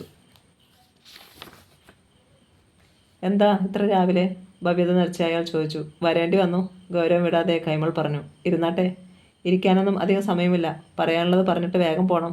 സുലോചനയെയും ശശാങ്കനെയും വിളിക്ക്, അവരും കേൾക്കാനുള്ളതാണ്. സംസാരം കേട്ട് രണ്ടുപേരും പുറത്തേക്ക് ഇറങ്ങി വന്നു. വാസുദേവ കൈമളുടെയും രാമേഷ് കൃഷ്ണൻ്റെയും മുഖം കണ്ടപ്പോൾ എന്തോ കാര്യമായ പ്രശ്നമുണ്ടെന്ന് സുലോചനയ്ക്ക് തോന്നി. പതിവില്ലാതെ രണ്ടുപേരും കൂടി അവൾ സംശയത്തോട് ചോദിച്ചു. സുലോചനെ, നിങ്ങൾ മാനവും മര്യാദയും ഉള്ളവരാണെന്ന് വിശ്വസിച്ച എൻ്റെ മോളെ നിങ്ങളുടെ അനിയനെ കൊണ്ട് കല്യാണം കഴിപ്പിച്ചത്. പക്ഷേ നിങ്ങളുടെ അനിയൻ ഇത്ര നെറിക്കിട്ടവനാണെന്ന് ഇപ്പോഴാണ് മനസ്സിലായേ? കൈമൾ കോപം കൊണ്ട് വിറച്ചു. ജ്യോതിരച്ഛൻ എന്താണ് ഈ പറയുന്നത്? ഞങ്ങൾക്കൊന്നും മനസ്സിലാകുന്നില്ല, ശശാങ്കൻ പറഞ്ഞു. ഇവനോട് തന്നെ ചോദിക്കേ, ഇവനറിയാം ഞങ്ങൾ വന്നത് എന്തിനാണെന്ന്. പുച്ഛത്തോടെ രാമകൃഷ്ണൻ രമേശിന് നേരെ തിരിഞ്ഞു. എൻ്റെ മോൾ ഇവിടുത്തെ താമസം മതിയാക്കിയാണ് വീട്ടിലേക്ക് വന്നത്. അത് നിങ്ങൾ അറിഞ്ഞില്ലേ? കൈമൾ ചോദിച്ചു. ഒരക്ഷരം പോലും പറയാതെ രമേശ് തല കുനിച്ച് നിന്നതേയുള്ളൂ. എന്താണ് രമേശേ ഈ കേൾക്കുന്നതല്ല? നീ എന്താ മിണ്ടാതെ നിൽക്കുന്നേ? സുലോചന ചോദിച്ചു. എന്നിട്ടും രമേശ് മിണ്ടിയില്ല. നിങ്ങളുടെ ആങ്ങളയ്ക്ക് വേറെ ഭാര്യയും 2 വയസ്സായ ഒരു കുട്ടിയും ഉണ്ടായിരുന്നല്ലോ. പിന്നെ അതിന് അവനെ കൊണ്ട് എൻ്റെ മോളുടെ ജീവിതം കൂടെ നശിപ്പിച്ചത്. ഒരു ഞെട്ടലോടെ രമേശിനെ സുലോചന നോക്കി. നേരാണോടാ ഈ കേൾക്കുന്നത്? അങ്ങനെ പറ്റിപ്പോയി ചേച്ചി. അവളെ ഞാൻ കല്യാണം കഴിച്ചിട്ടൊന്നുമില്ല. കുറേ ദിവസം മുമ്പ് അവൾ മരിച്ചു പോവുകയും ചെയ്തു. എന്നിട്ട് ആ കുഞ്ഞെവിടെ? സുലോചനയ്ക്ക് വിശ്വാസം വന്നില്ല. അത് അവളുടെ വീട്ടുകാർ തന്നില്ല. പച്ചക്കള്ളമാണ്. കുഞ്ഞിനെ അവർ ഇവനെ ഏൽപ്പിച്ചെന്നാണ് ആ പെണ്ണിൻ്റെ വീട്ടിൽ ചെന്നപ്പോൾ അറിഞ്ഞത്. തളർച്ചയോടെ സുലോചന കസേരയിലേക്ക് ഇരുന്നു. കൈമളയും രാമകൃഷ്ണനെയും ശശാങ്കൻ മാറി മാറി നോക്കി. സംഭവിച്ചത് സംഭവിച്ചു. അവൾ മരിച്ചുപോയി. ആ അധ്യായം അവസാനിച്ചതായി നമുക്ക് കണക്കാക്കാം. രമേശിനെ പറ്റിയ ഒരു അബദ്ധമാണെന്ന് വിചാരിച്ച് നമുക്ക് ക്ഷമിക്കാം. അയാൾ ഒത്തുതീർപ്പ് പോലെ അവതരിപ്പിച്ചു. വേണ്ട, ഈ ബന്ധം ഇനി തുടരാൻ ഞങ്ങൾക്ക് താല്പര്യമില്ല. എൻ്റെ മോൾക്ക് ഇവനെ ഭർത്താവായി വേണ്ട. കൈമൾ തീരുമാനം അറിയിച്ചു. അരമണിക്കൂറോളം അവർ സംസാരിച്ചു. തീരുമാനത്തിൽ കൈമൾ ഉറച്ചു തന്നെ നിന്നു. എങ്കിൽ പിന്നെ നമുക്ക് ഇത് അവസാനിപ്പിക്കാം. ജോയിൻറ്റ് പെറ്റീഷൻ കൊടുത്താൽ ഡൈവേഴ്സ് അധികം താമസമില്ലാതെ കിട്ടും. നാളെ തന്നെ വക്കീലിനെ കാണാം. ഒടുവിൽ ശശാങ്കൻ സമ്മതിച്ചു. കൈമളും രാമകൃഷ്ണനും അപ്പോൾ തന്നെ അവിടെ നിന്നിറങ്ങി. ഉച്ചയ്ക്കാണ് ഹരികൃഷ്ണനെ സൗകര്യമായിട്ട് ജ്യോതിക്ക് കിട്ടിയത്. അവൾ പുഞ്ചിരിയോടെ അവൻ്റെ അടുത്തേക്ക് ചെന്നു. ഇന്നലെ രമേശേട്ടൻ വീട്ടിൽ വന്നിരുന്നു ഹരി. ആളൊരു പാവമാ. എന്നോട് മാപ്പ് ചോദിച്ച് ഒരുപാട് കരഞ്ഞു. ഹരികൃഷ്ണൻ ഞെട്ടലോടെ അവൾ നോക്കി. എന്നിട്ട് ആ ബന്ധം ഒഴിയാൻ പോകണമെന്നല്ലേ എന്നോട് നീ പറഞ്ഞത്? അതെ, പക്ഷേ തീരുമാനം മാറ്റേണ്ടി വന്നു. എന്തായാലും ജീവിതമല്ലേ, കുറച്ച് വിട്ടുവീഴ്ചകൾ ചെയ്യണ്ടേ? ഇനിയൊരു കുഴപ്പത്തിന് പോവില്ലെന്ന് രമേശേട്ടൻ എനിക്ക് വാക്ക് തന്നു. പെട്ടെന്ന് ഇങ്ങനൊരു മാറ്റം എനിക്ക് വിശ്വാസം വരുന്നില്ല. അവളൊന്ന് ചിരിച്ചു. ഹരിക്കിപ്പോൾ മനസ്സിലാകത്തില്ല. കല്യാണം കഴിക്കണം, അപ്പോൾ അറിയാൻ പറ്റും. ഭാര്യയും ഭർത്താവും തമ്മിൽ പിണക്കവും ഇണക്കവും ഉണ്ടാവും. അത് സ്വാഭാവികമാണ്. എന്നാലും ജ്യോതി, ഞാൻ രാമപുരത്തിന് പോവാണ്. ചിലപ്പോൾ 2 ദിവസം കഴിഞ്ഞേ വരൂ. ഞങ്ങൾ കന്യാകുമാരിക്ക് പോയേക്കും. ജ്യോതി അപ്പോൾ തന്നെ ബാഗെടുത്ത് ക്ലാസ്സിൽ നിന്നിറങ്ങി. ഹരികൃഷ്ണനോട് അത്രയും നുണകൾ പറയേണ്ടി വന്നതിൽ അവൾക്ക് ദുഃഖം തോന്നി. അവൾ നേരെ രാമപുരത്തിന് പോയി. ശ്രീഭദ്രയിൽ ചെന്നിട്ട് വീട്ടിലേക്ക് വിളിച്ചു പറയാം. അച്ഛനും അമ്മയും ഞെട്ടും. സാരമില്ല. ജ്യോതി ചെന്നപ്പോൾ വീട് തുറന്നു കിടക്കുകയായിരുന്നു. മണി 4 കഴിഞ്ഞതേയുള്ളൂ. ഇന്ന് ആരും ഓഫീസിൽ പോയില്ലേ? ചെരുപ്പ് അഴിച്ചു വെച്ചിട്ട് അവൾ പടി കയറാൻ തുടങ്ങി. നില്ലവിടെ, പെട്ടെന്ന് രമേശ് പറഞ്ഞു. ജ്യോതി പെട്ടെന്ന് നിന്നു. എന്തിനാണ് നീ പിന്നെ വന്നത്? ആരാ നിന്നെ എങ്ങോട്ട് പറഞ്ഞു വിട്ടത്? രമേശേട്ടാ, ഞാൻ ഇനി നമ്മൾ തമ്മിൽ ഒരു ബന്ധവുമില്ല. നിന്റെ തന്ത വന്ന് പറഞ്ഞില്ലേ എല്ലാം. കടന്നു പോ. അയാൾ വാതിൽ ആഞ്ഞടച്ചു. ജ്യോതി സ്തബ്ധയായി നിന്നു. രമേശേട്ടാ, വാതിൽ തുറക്കൂ. അടഞ്ഞ കഥയിൽ മുട്ടി ജ്യോതി വിളിച്ചു. എനിക്ക് നിന്നെ വേണ്ട. നിന്നെ കാണുകയും വേണ്ട. വേഗം ഇറങ്ങിപ്പോകുന്നതാണ് നല്ലത്. ഉള്ളിൽ നിന്ന് രമേശ് വിളിച്ചു പറഞ്ഞു. ഞാൻ പറയുന്നത് കേട്ടിട്ട് രമേശേട്ടന് എന്ത് തീരുമാനമോ എടുക്കാം. വാതിൽ തുറക്ക് രമേശേട്ടാ, പ്ലീസ്. ജ്യോതിയുടെ കണ്ണുകളും രണ്ടും നിറഞ്ഞൊഴുകി. എൻ്റെ അച്ഛന് വേണ്ടി ഞാൻ രമേശേട്ടനോട് മാപ്പ് ചോദിക്കുന്നു. ഇത് അച്ഛൻ്റെ ജീവിതമല്ല, രമേശേട്ടൻ്റെയും എൻ്റെ ജീവിതമാണ്. എന്ത് വ്യവസ്ഥയ്ക്കും ഞാൻ തയ്യാറാണ്. രമേശേട്ടൻ പറയുന്നതെല്ലാം ഞാൻ അനുസരിക്കാം. എന്നെ ഉപേക്ഷിക്കരുതേ. അവൾ ഹൃദയം പൊട്ടി അപേക്ഷിച്ചു. പെട്ടെന്ന് വാതിൽ തുറക്കപ്പെട്ടു. പ്രതീക്ഷയോടെ അവൾ രമേശിനെ നോക്കി. അയാളുടെ കണ്ണുകളിൽ പക കത്തിജ്വലിക്കുകയായിരുന്നു.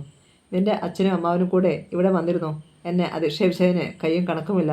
അതും എൻ്റെ ചേച്ചിയുടെയും അളിയൻ്റെയും മുൻപിൽ വെച്ച്. ഒന്നും ഞാൻ അറിഞ്ഞില്ല രമേശേട്ടാ. എന്നോട് പറയാതെയാണ് അവർ വന്നത്. അറിഞ്ഞിരുന്നെങ്കിൽ ഞാൻ വിടുമായിരുന്നില്ല. ജ്യോതി കണ്ണീരോടെ പറഞ്ഞു. നാളെ ചേച്ചിയും അളിയനും കൂടെ വക്കീലിനെ കാണാനിരിക്കുകയാണ്. ഡൈവേഴ്സിന് ജോയിൻറ്റ് പെറ്റീഷൻ കൊടുക്കാൻ. നിനക്ക് വേണമെങ്കിൽ ഈ നിമിഷം തിരിച്ചു പോകാം. എനിക്ക് തന്ന പോക്കറ്റ് മണിയും നിനക്ക് തന്ന സ്വർണവും അതേപടി തിരിച്ചു തരാം. വെട്ടിമുറിക്കുന്നത് പോലെയുള്ള വാക്കുകളായിരുന്നു രമേശിൻ്റേത്. അങ്ങനെ പറയരുത്. രമേശേട്ടൻ്റെ ഭാര്യയായി വന്നവളാണ് ഞാൻ.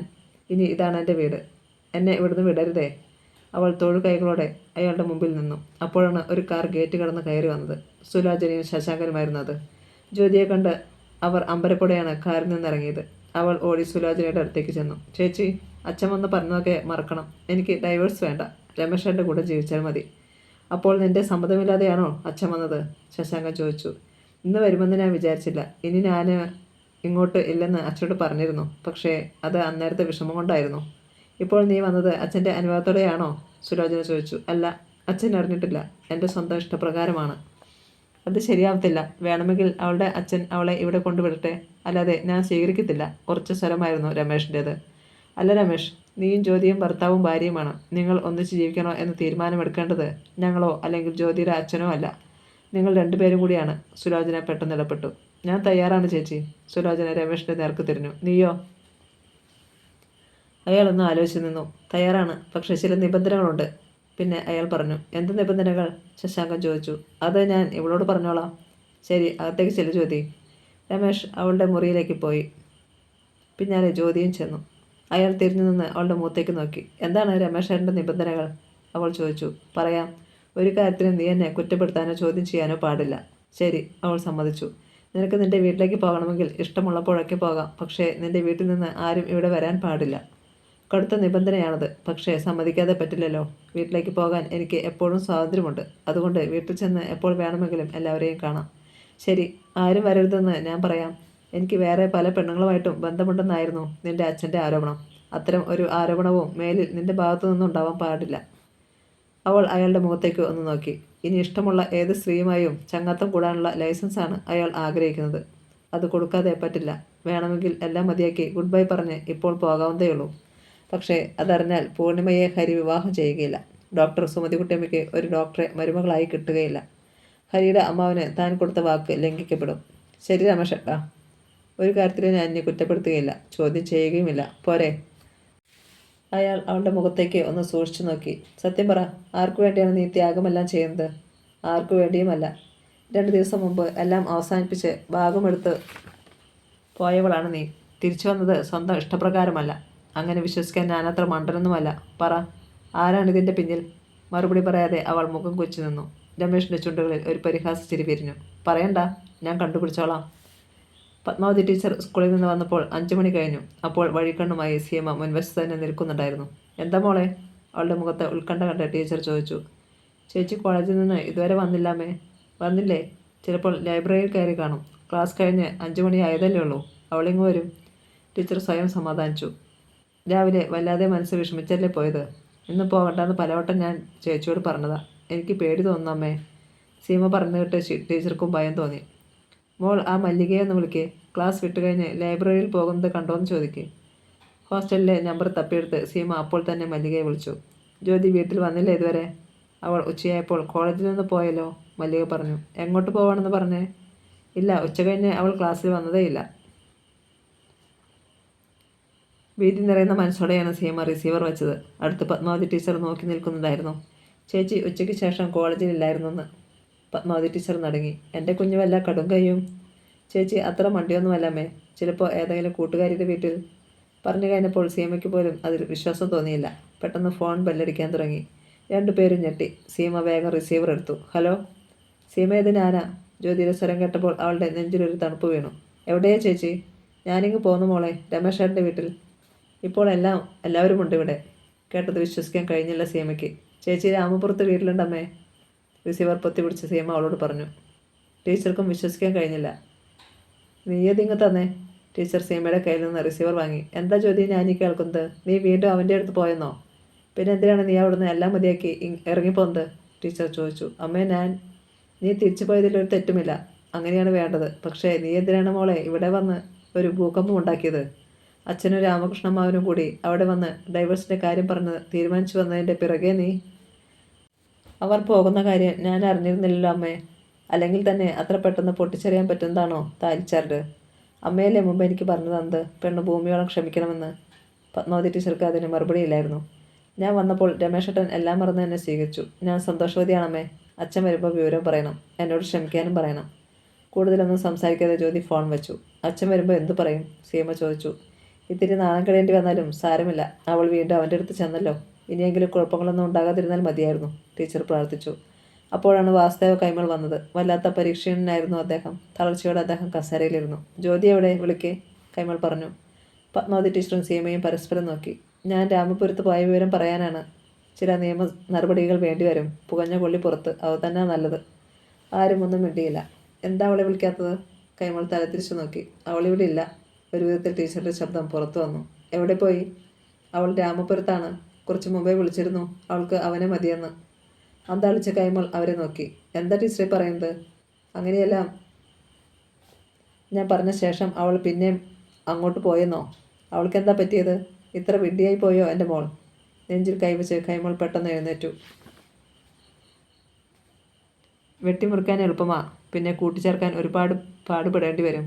ചിലപ്പോൾ അവൻ്റെ സ്വഭാവം നന്നായെങ്കിലോ? ടീച്ചർ ജ്യോതിയെ ന്യായീകരിച്ചു. തന്നെയുമല്ലച്ചാ, നാട്ടുകാരറിഞ്ഞാൽ എന്തൊരു നാണക്കേടായിരിക്കും. കല്യാണം കഴിച്ചു വിട്ടിട്ട് 4-ാം നാൾ ബന്ധം ഒഴിയാൻ പോയാൽ. സീമയും അവളെ പിന്തുണച്ചു. തളർച്ചയോടെ കൈമൾ വീണ്ടും കസേരയിലേക്കിരുന്നു. എനിക്കാ തെറ്റ് പറ്റിയത്. കാളെ പറ്റുന്ന കേട്ടപ്പം കയറെടുക്കാൻ പാടില്ലായിരുന്നു ഞാൻ. ടെലിഫോൺ ബെല്ലടിക്കാൻ തുടങ്ങി. സീമ ചെന്ന് റിസീവർ എടുത്തു. ഹലോ, ജ്യോതിയാണോ? ഹരികൃഷ്ണനാണ് വിളിക്കുന്നതെന്ന് അവൾക്ക് മനസ്സിലായി. അല്ല, സീമയാണ്. ഞാൻ ഹരികൃഷ്ണനാണ്. ജ്യോതിയെ ഒന്ന് വിളിക്കാമോ പ്ലീസ്? ചേച്ചി ഇവിടെ ഇല്ലല്ലോ. എവിടെയാണിപ്പോൾ? രാമപുരത്താണ്, ഹസ്ബൻഡിൻ്റെ വീട്ടിൽ. പെട്ടെന്ന് റിസീവർ വെച്ചിട്ട് ഹരി കസേരയിലേക്ക് ചാരിയിരുന്നു. വീട്ടിൽ അവൻ്റെ മുറിയിലായിരുന്നു അപ്പോൾ. അവനൊന്നും വിശ്വസിക്കാൻ കഴിഞ്ഞില്ല. എന്തൊക്കെയോ അന്തർനാടകങ്ങൾ നടക്കുന്നുണ്ട്. ആരോ പ്രേരിപ്പിച്ചിട്ടാണ് ജ്യോതി വീണ്ടും അയാളുടെ അടുത്തേക്ക് പോയത്. ആരാണ്? പെട്ടെന്ന് വാതിലിൽ ആരോ മുട്ടി. അവൻ ചെന്ന് കതക് തുറന്നു. സുമതിക്കുട്ടി അമ്മയായിരുന്നു വന്നത്.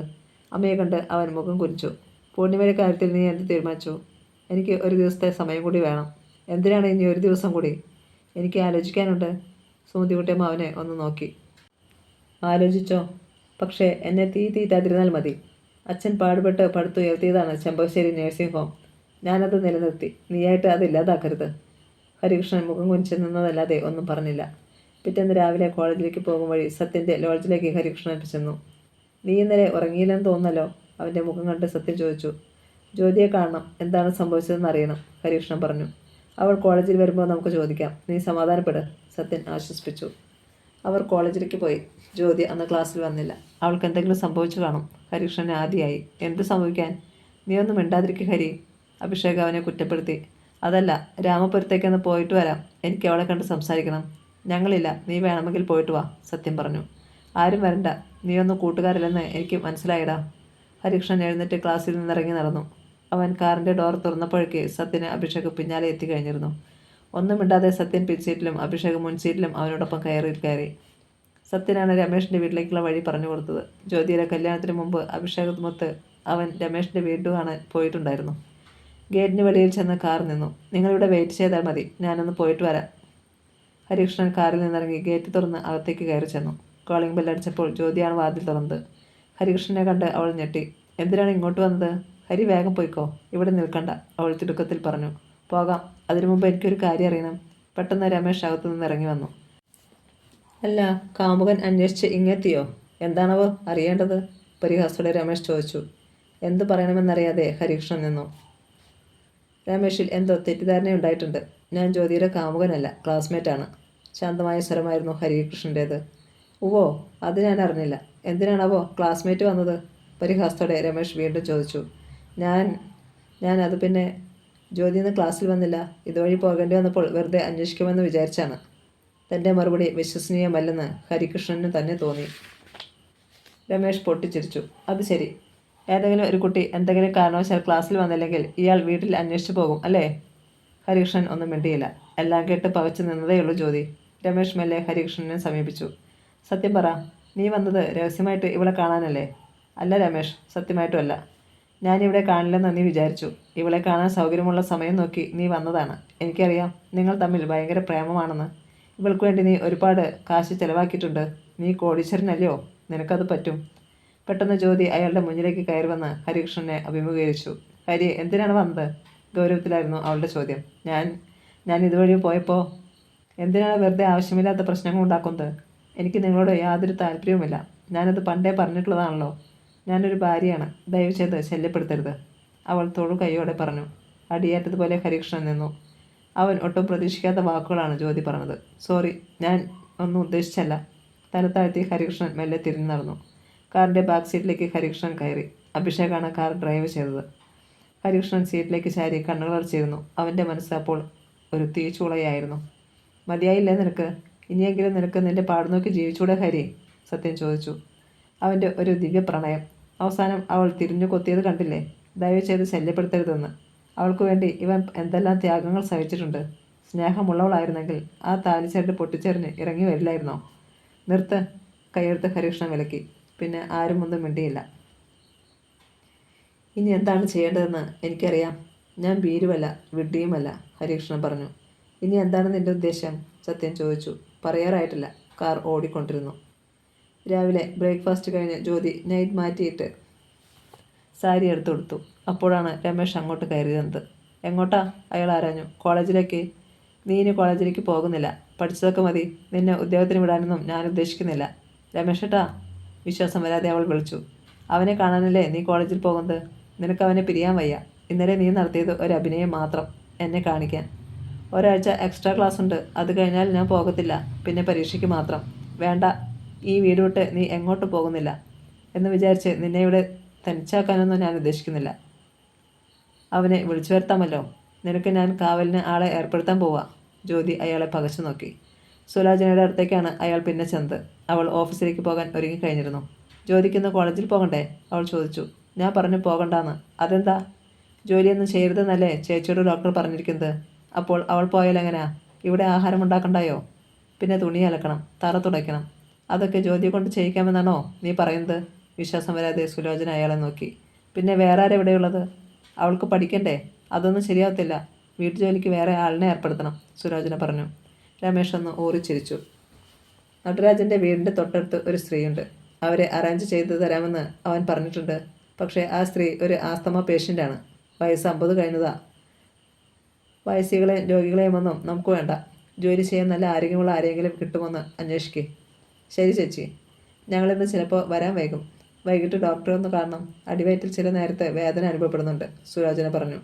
സുലോചനയും ശശാങ്കനും ഓഫീസിലേക്ക് പോയി. അത് കഴിഞ്ഞിട്ടാണ് രമേശ് പോയത്. ആര് വന്നാലും കതവ് തുറക്കരുത്, മനസ്സിലായില്ലേ?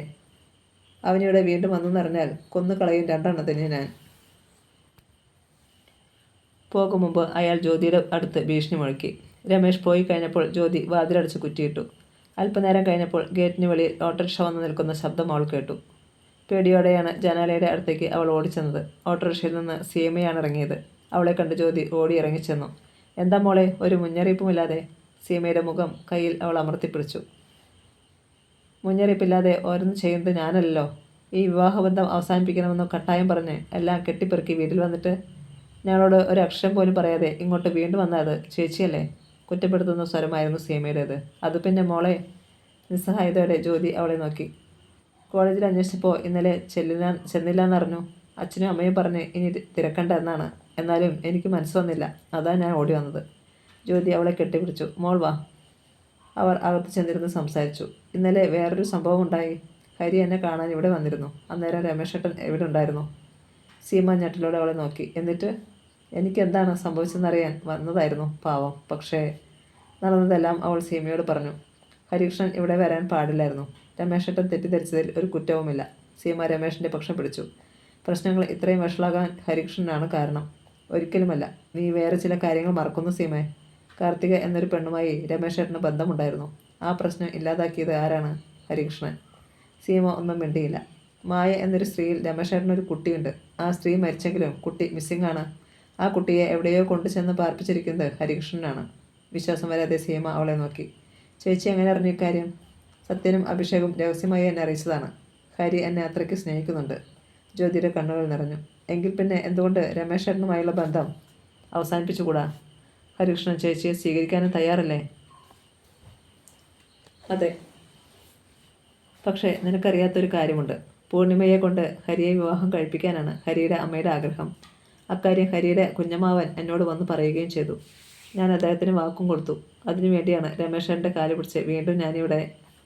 സീമയുടെ ഹൃദയം തകർന്നു പോയി. എൻ്റെ ചേച്ചി, രമേശേട്ടനും ഞാനും തമ്മിൽ ഡൈവേഴ്സ് ആയാൽ പൂർണിമയെ ഹരി കല്യാണം കഴിക്കുകയില്ല. അതുകൊണ്ടാണ് ഞാൻ വീണ്ടും. സീമ സ്തബ്ധയായിരുന്നു. എനിക്കിവിടെ സുഖമാണെന്ന് നീ ചെന്ന് അച്ഛനോടും അമ്മയോടും പറയണം. എന്നോട് ദേഷ്യം കാണും അച്ഛന്. കുറേ കഴിയുമ്പോൾ അതൊക്കെ മാറും. സീമ മെല്ലെ തലകുലുക്കി. തിരിച്ചു പോകുന്ന വഴി ചങ്ങനാശ്ശേരിയിലെത്തിയപ്പോൾ യാദൃശ്ചികമായി കവലയിൽ വെച്ച് അവൾ ഹരികൃഷ്ണനെ കണ്ടു. സീമയെ കണ്ട് അവൻ പെട്ടെന്ന് നിന്നു. ജ്യോതി ഇന്ന് കോളേജിൽ വന്നില്ലല്ലോ സീമയെ, അവൻ പറഞ്ഞു. ഞാൻ രാമപുരത്ത് പോയിട്ട് വരികയാണ്. വീട്ടിലിരുന്ന് എക്സാമിന് തയ്യാറെടുക്കുകയാണ് ചേച്ചി. എന്നെക്കുറിച്ച് എന്തെങ്കിലും പറഞ്ഞോ ജ്യോതി? പ്രതീക്ഷയോടെ ഹരികൃഷ്ണൻ അവളുടെ മുഖത്തേക്ക് നോക്കി. ഇല്ലല്ലോ, ഇപ്പോൾ പഠിക്കുന്ന കാര്യത്തിൽ മാത്രമാണ് ചിന്ത. ഡോക്ടർ പൂർണിമയെ ഹരികൃഷ്ണൻ കല്യാണം കഴിക്കാൻ പോവാണെന്ന് നേരത്തെ ഒരു ന്യൂസ് കേട്ടിരുന്നല്ലോ. അതെന്തായി? അമ്മയുടെ നിർബന്ധമാണ്. ഞാനതിന് വഴങ്ങിക്കൊടുത്തു. അടുത്ത മാസം നടത്താനാണ് പ്ലാൻ ചെയ്തത്. പക്ഷേ എൻ്റെ ജന്മമാസമായതുകൊണ്ട് കല്യാണം അത് കഴിഞ്ഞുണ്ടാവും. സീമ മന്ദഹസിച്ചു. വീട്ടിൽ വന്നു കഴിഞ്ഞ് അവൾ ജ്യോതിയെ ഫോണിൽ വിളിച്ചു. ഞാൻ ഹരികൃഷ്ണനെ കണ്ടു. അടുത്ത മാസം കഴിഞ്ഞ് കല്യാണമാണ്. ദൈവം എല്ലാം നേരെ നടത്തുമോളെ. രമേശിൻ്റെ കാർ കയറി വരുന്നത് കണ്ട് ജ്യോതി പെട്ടെന്ന് റിസീവർ വെച്ചു. ഒരു സെർവൻറ്റിനെ കിട്ടിയിട്ടുണ്ട്. ഏജൻസി വഴിയാണ്. ഞായറാഴ്ച അവൾ വരും. വസ്ത്രം മാറുന്നതിനിടയിൽ അയാൾ അലസമട്ടിൽ പറഞ്ഞു. ഇവിടുത്തെ ജോലിയൊക്കെ എനിക്ക് ചെയ്യാവുന്നതേയുള്ളൂ. ഒരു പരിചയമില്ലാത്ത ഒരാളെ കൂടെ നമ്മുടെ വീട്ടിൽ താമസിപ്പിക്കണോ? അതൊക്കെ ഞാൻ തീരുമാനിച്ചോളാം. അയാളുടെ രൂക്ഷഭാവത്തിലുള്ള നോട്ടം കണ്ടപ്പോൾ അവൾ നിശബ്ദയായി. ഞായറാഴ്ച രാവിലെ ചായ കഴിഞ്ഞപ്പോഴാണ് പുറത്ത് ഒരു ഓട്ടോറിക്ഷ വന്നു നിന്നത്. ഓട്ടോറിക്ഷയിൽ നിന്ന് 30 വയസ്സ് തോന്നിക്കുന്ന ഒരു സ്ത്രീ എയർ ബാഗുമായി ഇറങ്ങി. സിറ്റൗട്ടിലിരുന്ന് ശശാങ്കൻ പത്രം വായിക്കുന്നുണ്ടായിരുന്നു. രമേഷ് സാറിൻ്റെ വീടല്ലേ ഇത്? അവൾ ചോദിച്ചു. ശശാങ്കൻ തലയുയർത്തി നോക്കി. അതെ, എൻ്റെ പേര് രജനി. അനുപമ മാൻ പവർ ഏജൻസിയിൽ നിന്ന് വരികയാണ് ഞാൻ. ശശാങ്കന് പെട്ടെന്ന് കാര്യം മനസ്സിലായി. രമേഷേ, അയാൾ നീട്ടി വിളിച്ചു. ഉടൻ തന്നെ രമേഷ് പുറത്തേക്ക് വന്നു. രജനിയെ കണ്ട് അയാൾ അടിമുടി ഒന്ന് നോക്കി. അനുപമ ഏജൻസീസ്, പുഞ്ചിരിയോടെ അവൾ പറഞ്ഞു. മനസ്സിലായി, കയറി വരൂ. ഞാൻ ഓട്ടോ വിട്ടിട്ടില്ല. രമേഷ് ഇറങ്ങി ഗേറ്റിനടുത്തേക്ക് ചെന്നു. എത്രയായി ചാർജ്? ഞാൻ അവിടുന്ന് വരുവാണ്, 150 രൂപ, ഡ്രൈവർ പറഞ്ഞു. രമേഷ് പണം കൊടുത്തു. അപ്പോഴേക്ക് രജനി അടുക്കളയിലേക്ക് കയറി ചെന്ന് കഴിഞ്ഞിരുന്നു. സുലോചനയും ജ്യോതിയും ഉണ്ടായിരുന്നു അവിടെ. ചേച്ചിയാണല്ലേ? സുലോചനയെ കണ്ട് അവൾ ചോദിച്ചു. അതെ, കണ്ടപ്പോൾ തോന്നി. രമേഷ് സാറിൻ്റെ വൈഫല്ലേ? ജ്യോതിയോടായിരുന്നു അടുത്ത ചോദ്യം. അതെ, അവൾ എല്ലാം അറിഞ്ഞിട്ടാണ് വന്നതെന്ന് ജ്യോതിക്ക് തോന്നി. തെക്കേ മുറി രജനിക്ക് കൊടുക്കാം അല്ലേ ചേച്ചി? രമേഷ് വന്ന് ചോദിച്ചു. ചെറിയ മുറിയായിരുന്നു അത്, ഒഴിഞ്ഞു കിടക്കുകയാണ്. കട്ടിലുണ്ട് ആ മുറിയിൽ. വൃത്തിയാക്കിയെടുക്കണം, സുലോചന പറഞ്ഞു. അതൊക്കെ ഞാൻ ചെയ്തോളാം ചേച്ചി. രമേഷാണ് മുറി കാണിക്കാൻ പോയത്. 10 മിനിറ്റിനുള്ളിൽ ചുരിദാറിൽ നിന്ന് നൈറ്റിയിലേക്ക് മാറി രജനി വന്നു. ചുറുചുറുക്കുള്ള സ്ത്രീയായിരുന്നു അവൾ. ജ്യോതിയും സുലോചനയുമായി അവൾ പെട്ടെന്ന് പരിചയത്തിലായി. പൊൻകുന്നത്താണ് വീട്. അച്ഛനും അമ്മയും മരിച്ചു. കല്യാണം കഴിഞ്ഞെങ്കിലും 1 കൊല്ലത്തിന് ശേഷം ബന്ധം ഒഴിഞ്ഞു. കുടിയനായിരുന്നു ഭർത്താവ്. മുമ്പ് കോട്ടയത്തെ ഒരു വീട്ടിൽ ജോലി ചെയ്യുകയായിരുന്നു. അവർ അമേരിക്കയിലേക്ക് പോയപ്പോഴാണ് ഏജൻസി ഇവിടേക്ക് വിട്ടത്. എനിക്ക് ജോലി ചെയ്യാൻ ഒരു മടിയുമില്ല ചേച്ചി. ജോലി ചെയ്യുന്നത് എനിക്ക് ഇഷ്ടവുമാണ്. പണത്തിന് വേണ്ടി മാത്രമല്ല ഞാൻ ജോലി ചെയ്യുന്നത്. എനിക്ക് ആരുമില്ല. നിങ്ങളുടെയൊക്കെ സ്നേഹം വേണം എനിക്ക്. അവൾ പറഞ്ഞത് കുറച്ചൊക്കെ നേരാണെന്ന് ജ്യോതിക്ക് തോന്നി. അന്ന് അടുക്കളപ്പണി മുഴുവൻ രജനിയാണ് ചെയ്തത്. കറികൾക്ക് നല്ല സ്വാദുമുണ്ടായിരുന്നു. മുറികൾ മുഴുവൻ അടിച്ചുവാരി തറ തുടച്ചു. മുഷിഞ്ഞ വസ്ത്രങ്ങൾ കഴുകി ഉണക്കാനിട്ടു. ഇനി വല്ലതും ഉണ്ടോ ചേച്ചി? അവൾ വന്ന് സുലോചനയോട് ചോദിച്ചു. ഇല്ല, ഇനി വിശ്രമിച്ചോളൂ. അന്ന് രാത്രിയിൽ എല്ലാവരും ഉറങ്ങാൻ കിടന്ന ശേഷമാണ് രജനി അവളുടെ വാതിലടച്ചത്. എങ്ങനെയുണ്ട് പുതിയ ജോലിക്കാരി? രമേഷ് ചോദിച്ചു. കുഴപ്പമില്ലെന്ന് തോന്നുന്നു, ജ്യോതി പറഞ്ഞു. ഇനി പഠിക്കുക മാത്രമാണ് നിന്റെ ജോലി, മനസ്സിലായോ? പിറ്റേന്ന് വൈകുന്നേരം പതിവിലും നേരത്തെ രമേഷ് ഓഫീസിൽ നിന്നെത്തി. രജനി ഉടൻ തന്നെ ചായ ഉണ്ടാക്കി. കൊണ്ടുചെന്ന് കൊടുക്കുമോളെ. ജ്യോതി ചായ കൊണ്ടുചെന്ന് അയാൾക്ക് കൊടുത്തു. നീ വേഗം കുളിക്ക്, നമുക്കിന്ന് അമ്പലത്തിലൊന്ന് പോകാം, അയാൾ പറഞ്ഞു. ജ്യോതിക്ക് സന്തോഷമായി. രമേശേട്ടൻ്റെ മനസ്സ് നല്ല വഴിക്ക് സഞ്ചരിക്കാൻ തുടങ്ങുകയാണോ? മുടിയിൽ എണ്ണ തേച്ച് പിടിപ്പിച്ചിട്ട് അവൾ കുളിമുറിയിൽ കയറി വാതിലടച്ചു. അപ്പോഴാണ് ഒഴിഞ്ഞ സോപ്പ് പെട്ടി അവൾ ശ്രദ്ധിച്ചത്. സോപ്പ് തീർന്നിരിക്കുന്നു. അവൾ കുളിമുറിയിൽ നിന്നിറങ്ങിയപ്പോൾ അടുക്കളയിൽ രജനിയുടെ അമർത്തിച്ചിരി കേട്ടു. അറിയാതെ അവൾ അവിടേക്ക് ചെന്നു. വാതിലിനടുത്തേക്ക് ചെന്നതും ജ്യോതി സ്തബ്ധയായി നിന്നു. വാതിലിനടുത്ത് വന്നു നിന്ന ജ്യോതിയെ രജനിയാണ് ആദ്യം കണ്ടത്. അവളെ നെഞ്ചോട് ചേർത്ത് പിടിച്ച് പുറം തിരിഞ്ഞ് നിൽക്കുകയായിരുന്നു രമേഷ്. ഞെട്ടലോടെ രജനി അയാളുടെ കരവലയത്തിനുള്ളിൽ നിന്ന് സ്വയം മോചിതയായി. നീ എന്തിനാ രജനി പേടിക്കുന്നത്? അവൾ കുളിമുറിയിലാണ്, ഇപ്പോഴെങ്ങും വരത്തില്ല. അപ്പോഴാണ് അവളുടെ കണ്ണുകളിലെ അമ്പരപ്പ് അയാൾ ശ്രദ്ധിച്ചത്. അയാൾ പെട്ടെന്ന് തിരിഞ്ഞു നോക്കി. കരഞ്ഞുകൊണ്ട് ജ്യോതി കുളിമുറിയിലേക്ക് ഓടി. രമേഷും രജനിയും പരസ്പരം നോക്കി. സാറിന് ക്ഷമ തീരെയില്ല. ഞാൻ പറഞ്ഞില്ലേ ഇത് അപകടമാണെന്ന്. ആ കുട്ടിയെ കോളേജിലേക്ക് വിട്ടിട്ട് പോരായിരുന്നോ? വിഷണയായി രജനി. അതിനെന്താ, അവളുണ്ടെന്ന് വിചാരിച്ച് ഇവിടെ ഒന്നും സംഭവിക്കാൻ പോകുന്നില്ല. കൂസലില്ലായിരുന്നു രമേഷിന്. പക്ഷേ രജനിക്ക് അത്ഭുതം തോന്നി. സാറെന്തായി പറയുന്നത്? സാറിൻ്റെ വൈഫ് ദേഷ്യപ്പെടുത്തില്ലേ? ഇല്ല, അഥവാ ദേഷ്യപ്പെട്ടാലും എനിക്കൊരു ചുക്കുമില്ല. എനിക്കിഷ്ടമുള്ളതൊക്കെ ചെയ്യാനുള്ള സ്വാതന്ത്ര്യം എനിക്കുണ്ട്. അയാൾ പറഞ്ഞത് കേട്ടപ്പോൾ എന്തൊക്കെയോ ചില കുഴപ്പങ്ങൾ ആ വീട്ടിലുണ്ടെന്ന് അവൾക്ക് മനസ്സിലായി. ആ നേരത്തെ കുളിമുറിയിൽ കയറി വാതിലടച്ച് പൊട്ടിക്കരയുകയായിരുന്നു ജ്യോതി. അവൾക്ക് സങ്കടം സഹിക്കാൻ കഴിഞ്ഞില്ല. ഒരു ഭാര്യയ്ക്കും ക്ഷമിക്കാൻ സാധിക്കാത്ത കാഴ്ചയാണ് കണ്ടത്. എങ്ങനെ ധൈര്യമൊന്നും അയാൾക്ക്? കഴിഞ്ഞതെല്ലാം മറക്കാനും പൊറുക്കാനും തയ്യാറായി വീണ്ടും സ്നേഹിക്കാൻ ശ്രമിച്ചപ്പോഴാണ് വീണ്ടും. രമേഷിനെ ജ്യോതി കഠിനമായി വെറുത്തു. ഒരിക്കലും മാപ്പ് കൊടുക്കാൻ പറ്റാത്ത കാര്യമാണ് അയാൾ ചെയ്തത്. ഷവർ തുറന്നു വെച്ച് അവൾ കണ്ണുകൾ അടച്ച് ജലധാരയുടെ ചുവട്ടിൽ നിന്നു.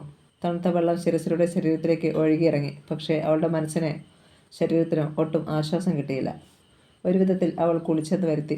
വേഷം മാറ്റി കിടപ്പുമുറിയിലേക്ക് വന്ന് കട്ടിലിൽ വീണു. അപ്പോഴും അവളുടെ കണ്ണുകൾ തോർന്നിരുന്നില്ല.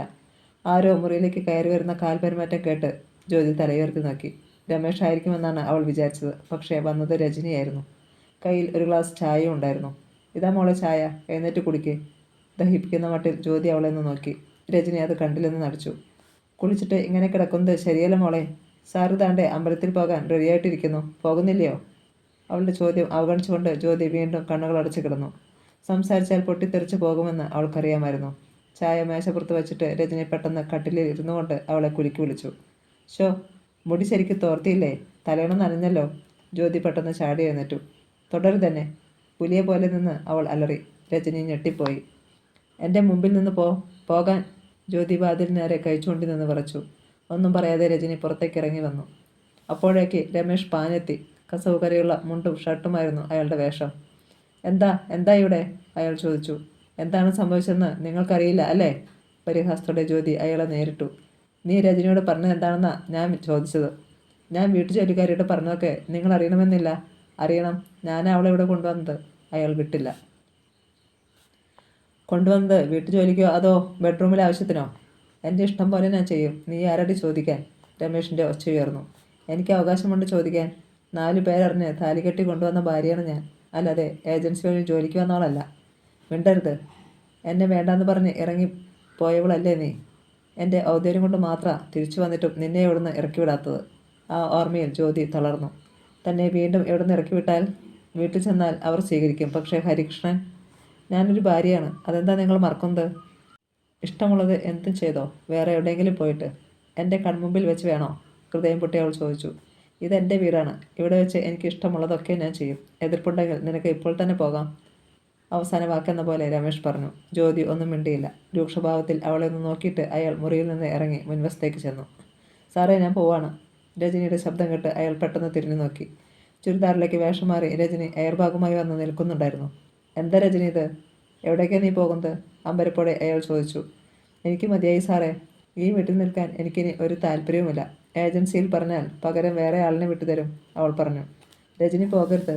ഇനി നിനക്കിവിടെ യാതൊരു ശല്യവും ഉണ്ടാകത്തില്ല. ഞാൻ വാക്കു തരുന്നു. നിനക്കെതിരെ നാവ് ഉയർന്നാൽ ഞാൻ ആരെയും സമ്മതിക്കത്തില്ല. രമേഷ് അവളുടെ കൈപ്പിടിച്ച് തറഞ്ഞു. എന്നെ വിശ്വാസമില്ലാത്ത വീട്ടിൽ നിൽക്കാൻ എനിക്കൊട്ടും താല്പര്യമില്ല സാറേ. ഞാൻ സാറിനെ തട്ടിയെടുക്കാൻ വേണ്ടി വന്നതൊന്നുമല്ല. അങ്ങനെ വല്ല ഉദ്ദേശവും ഉണ്ടായിരുന്നെങ്കിൽ ഇതിനു മുമ്പേ തന്നെ ഞാൻ... മതി രജനി, പ്ലീസ്. തൽക്കാലത്തേക്ക് ക്ഷമിക്ക്. വിവരമില്ലാത്തവർ ഓരോന്നൊക്കെ പറയും. നീ അതൊന്നും കാര്യമായി എടുക്കണ്ട. രജനി അല്പം അടങ്ങി. സാർ നിർബന്ധിച്ചത് കൊണ്ട് മാത്രമാ. അല്ലെങ്കിൽ ഞാൻ എൻ്റെ പാട്ടിന് പോയേനെ. എന്നെപ്പോലൊരു പെണ്ണിനെ കൊത്തിക്കൊണ്ടുപോകാൻ ആളുടെ സാറേ. ഇരട്ടി ശമ്പളവും വേറെ അലവൻസുകളും ഒക്കെ തന്ന്. അതൊക്കെ എനിക്കറിയാം. രജനി ചെന്ന് ഡ്രസ്സ് മാറ്റിയിട്. രജനി അവളുടെ മുറിയിലേക്ക് പോയി. അയാൾ ദീർഘമായി ഒന്ന് നിശ്വസിച്ചു. സത്യൻ പറഞ്ഞത് കേട്ട് രമേശൻ നായർ അവനെ പകച്ചു നോക്കി. സത്യമാണോ മോനെ നീ പറയുന്നത്? ഹരിയും ജ്യോതിയും തമ്മിൽ തെറ്റിയോ? അയാൾ ചോദിച്ചു. എന്ന് പറയാൻ പറ്റില്ല. പക്ഷേ അവർ തമ്മിൽ പഴയതുപോലെ നല്ല ബന്ധത്തിലല്ല. അവളെന്ന് വെച്ചാൽ അവന് ജീവനായിരുന്നു. അവളുടെ വീട്ടിൽ ഞങ്ങൾ ചെന്നപ്പോൾ ദയവ് ചെയ്ത് ശല്യപ്പെടുത്തരുത് എന്നാണ് അവൾ പറഞ്ഞത്. അത് അവനൊരു അടിയായിരുന്നു. എന്നിട്ട് ഹരി എന്ത് പറഞ്ഞു? രമേശൻ നായർക്ക് ആകാംക്ഷയായി. അവൻ ഒരക്ഷരം പോലും മിണ്ടിയില്ല. മറ്റൊരാളുടെ ഭാര്യയായ അവളുടെ പിന്നാലെ ഇങ്ങനെ നടക്കുന്നതിനെക്കുറിച്ച് ഞങ്ങൾ അവനെ കുറ്റപ്പെടുത്തി സംസാരിച്ചു. അതോടെ അവന് നല്ല മനമാറ്റം ഉണ്ടായിട്ടുണ്ടെന്നാണ് എനിക്ക് തോന്നുന്നത്. രമേശൻ നായർ നെഞ്ചിൽ കൈവച്ച് പ്രാർത്ഥിച്ചു. ഈശ്വര, അങ്ങനെയാവണേ. സത്യൻ്റെ ലോഡ്ജിൽ അവനെ കാണാൻ വന്നതായിരുന്നു അയാൾ. 4-5 ദിവസമായി വളരെയധികം മൂകനും ചിന്താധീനനുമാണ് ഹരികൃഷ്ണൻ. അത് കണ്ടപ്പോൾ സുമതി കുട്ടിയമ്മയ്ക്ക് ഭയമായി. അവനോട് എന്ത് ചോദിച്ചിട്ടും തൃപ്തികരമായ മറുപടി കിട്ടിയതുമില്ല. കൂട്ടുകാരോട് അന്വേഷിച്ചാൽ എന്താണ് സംഭവിച്ചതെന്ന് അറിയാമെന്ന് സുമതി കുട്ടിയമ്മ നിർദ്ദേശിച്ചതനുസരിച്ചാണ് രമേശൻ നായർ വന്നത്. ഞാനിറങ്ങിയ സത്യം, ഞാനിവിടെ വന്ന കാര്യം ഹരി അറിയണ്ട കേട്ടോ. ഇല്ല കുഞ്ഞമാവ, ഇത് പറ്റിയ അവസരമാ അവനെ രക്ഷപ്പെടുത്താൻ. ആടി നിൽക്കുന്ന മനസ്സാ, എങ്ങോട്ട് പിടിച്ചാലും വഴങ്ങും, സത്യം പറഞ്ഞു. ശരി മോനെ, കാര്യങ്ങൾ വേഗം നീക്കാം. ഹോസ്പിറ്റലിലേക്കാണ് രമേശൻ നായർ പോയത്. അയാൾ ചെന്നപ്പോൾ പൂർണിമ OP കഴിഞ്ഞ് വാർഡിൽ റൗണ്ട്സിന് പോവുകയായിരുന്നു. രമേശൻ നായരെ കണ്ട് അവൾ പെട്ടെന്ന് നിന്നു. പ്രസന്നവതിയായിരുന്നു അവൾ. ഹരിയെ ഇപ്പോൾ ഇങ്ങോട്ട് കാണുന്നതേ ഇല്ലല്ലോ കുഞ്ഞമ്മാവ. എന്തു പറ്റി? അവൾ അന്വേഷിച്ചു. അത് പിന്നെ പരീക്ഷ ഇങ്ങ് അടുത്തില്ലേ മോളെ. വീട്ടിൽ തന്നെ ഇരുന്ന് ഭയങ്കര പഠിത്തമാ. ചേച്ചി പറഞ്ഞു ഹോസ്പിറ്റലിലേക്ക് വന്നില്ലെങ്കിലും കുഴപ്പമൊന്നുമില്ലെന്ന്. അതുകൊണ്ടാണ്. മുമ്പൊക്കെ ദിവസം 2 നേരമെങ്കിലും വരുമായിരുന്നു. ഇപ്പോൾ കാണാത്തതുകൊണ്ട് മനസ്സിനെന്തോ ഒരു ആശങ്ക, അവൾ സത്യം പറഞ്ഞു.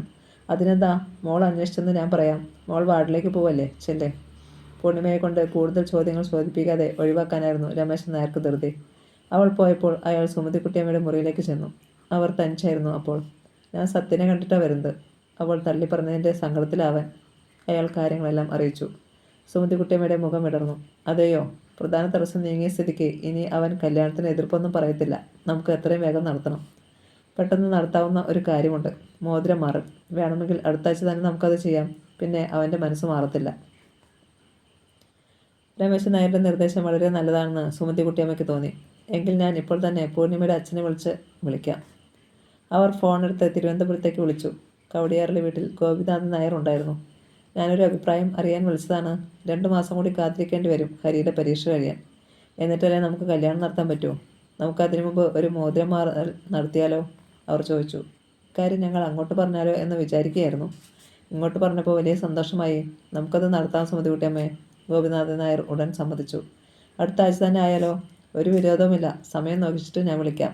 അത് മതി. സുമതികുട്ടിയമ്മ ഫോൺ വെച്ചു. അവർ എന്തിനും തയ്യാറാ രമേശ. ഹരിയെയും പൂർണിമയോടും നീ തന്നെ ഇക്കാര്യം പറയണം. എനിക്ക് വയ്യ, അവർ ഒഴിഞ്ഞു. അതൊക്കെ വേണ്ട വിധത്തിൽ ഞാൻ അവതരിപ്പിച്ചോളാം. അയാൾ ഏറ്റു. അന്ന് രാത്രിയിൽ ഹരികൃഷ്ണൻ്റെ മുറിയിലേക്ക് രമേശൻ നായർ കയറി ചെന്നു. ആലോചനയിൽ മുഴുകിയിരിക്കുകയായിരുന്നു അവൻ. എന്തു പറ്റി? നിനക്കൊരു ക്ഷീണം പോലെ? ഒന്നുമില്ല കുഞ്ഞമ്മാവ. പഴയ ഉന്മേഷമൊന്നുമില്ലല്ലോ. നീ നാളെ ഹോസ്പിറ്റലിലേക്ക് വാ. ഒരു കംപ്ലീറ്റ് ചെക്കപ്പ് നടത്താം. അതിൻ്റെ ഒന്നും ആവശ്യമില്ല. അയാം ഓക്കെ കുഞ്ഞമ്മാവ. നീ ഈയിടെയായിട്ട് ഹോസ്പിറ്റലിലേക്ക് കാണാറേ ഇല്ലെന്ന് പൂർണിമ ഇന്ന് പരിഭവം പറഞ്ഞു. സമയം കിട്ടാത്തതുകൊണ്ടാണ്. എനിക്കറിയാം. ഞാനക്കാര്യം അവളോട് പറയുകയും ചെയ്തു. എന്തായാലും നാളെ ചെന്ന് അവളൊന്ന് കാണണം. അവൻ മൂളി. ഒരു മോതിരമാറൽ നടത്തണമെന്ന് പൂർണിമയുടെ വീട്ടുകാർ ആഗ്രഹം പ്രകടിപ്പിച്ചു. എന്നിട്ട്? ഹരികൃഷ്ണൻ തലയുയർത്തി നോക്കി. നിന്റെ അമ്മ സമ്മതിച്ചു. മിക്കവാറും അടുത്ത ആഴ്ച അത് നടത്താനാണ് പ്ലാൻ.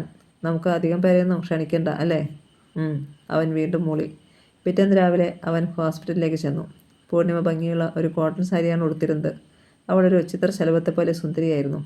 ഹരിയുടെ കണ്ണുകളൊക്കെ കുഴിഞ്ഞിട്ടുണ്ടല്ലോ. രാത്രിയിൽ ഉറക്കം വിളിച്ച് പഠിക്കുന്നുണ്ടോ? അവൾ ഉത്കണ്ഠയോടെ ചോദിച്ചു. അവൻ മൂളി. ആരോഗ്യം കൂടി നോക്കണം. ഇപ്പോൾ ക്ലാസ്സിലല്ലോ. പകൽ നേരത്ത് പഠിച്ചാൽ മതി. കല്യാണം കഴിയുന്നതിന് മുമ്പേ ഞാൻ അധികാരം എടുക്കുകയാണെന്ന് വിചാരിക്കല്ലേ? പുഞ്ചിരിയോടെയാണ് അവൾ പറഞ്ഞത്. ഹരികൃഷ്ണനും ഒന്ന് ചിരിച്ചു. പൂർണിമയുമായി അല്പനേരം സംസാരിച്ചിട്ടാണ് അവൻ മടങ്ങിയത്. പിറ്റേന്ന് തിരുവനന്തപുരത്ത് നിന്ന് ഗോപിനാഥൻ നായർ വിളിച്ചു. വ്യാഴാഴ്ച മോതിരമാറലിന് പറ്റിയ സമയമുണ്ടെന്ന് അദ്ദേഹം അറിയിച്ചു. അധികം പേരെയൊന്നും ക്ഷണിക്കേണ്ട എന്നായിരുന്നു മുൻ തീരുമാനമെങ്കിലും തിരുവനന്തപുരത്തിന് പോകാൻ ചങ്ങനാശ്ശേരിയിൽ നിന്ന് 100-ലധികം പേരുണ്ടായിരുന്നു. ഒരു ലക്ഷറി ബസ്സിലും ബാക്കി കാറുകളിലുമായിട്ടാണ് പോയത്. ഹരികൃഷ്ണൻ്റെ കാറിൽ അവനെ കൂടാതെ ഡ്രൈവറും സത്യനും അഭിഷേകുമാണ് ഉണ്ടായിരുന്നത്. ക്ലാസ്സിലുള്ള വേറെ ആരും അറിയിച്ചിരുന്നില്ല. കസവ് കരയുള്ള മുണ്ടും സിൽക്ക് ഷർട്ടുമായിരുന്നു ഹരികൃഷ്ണൻ്റെ വേഷം. പട്ടുസാരിയും അത്യാവശ്യത്തിന് ആഭരണങ്ങളും അണിഞ്ഞ പൂർണിമ ഒരു വധുവിനെ പോലെ സുന്ദരിയായിരുന്നു.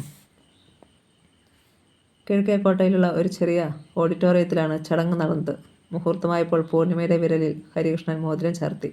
അവൻ്റെ വിരലിൽ സ്വന്തം പേരുകുത്തിയ മോതിരം അവളും ചാർത്തി. ഹരികൃഷ്ണൻ തൻ്റെ സ്വന്തമായി കഴിഞ്ഞു എന്ന് ആ നിമിഷം പൂർണിമ വിശ്വസിച്ചു. രാത്രിയിൽ ഒരു ദുസ്വപ്നം കണ്ടാണ് ജ്യോതി ഞെട്ടിയുണർന്നത്. കാർ ആക്സിഡൻറ്റിൽ രമേശ് മരിച്ചു. അവൾക്ക് സാരമായ പരിക്ക്. അറിയാതെ അവൾ ഇരുട്ടിൽ കൈനീട്ടി രമേശിനെ തൊടാൻ ശ്രമിച്ചു. പക്ഷേ അവൾക്ക് അയാളെ കിട്ടിയില്ല. അയാൾ കിടന്ന സ്ഥലം ശൂന്യം. രമേശേട്ടാ, അവൾ വിളിച്ചു.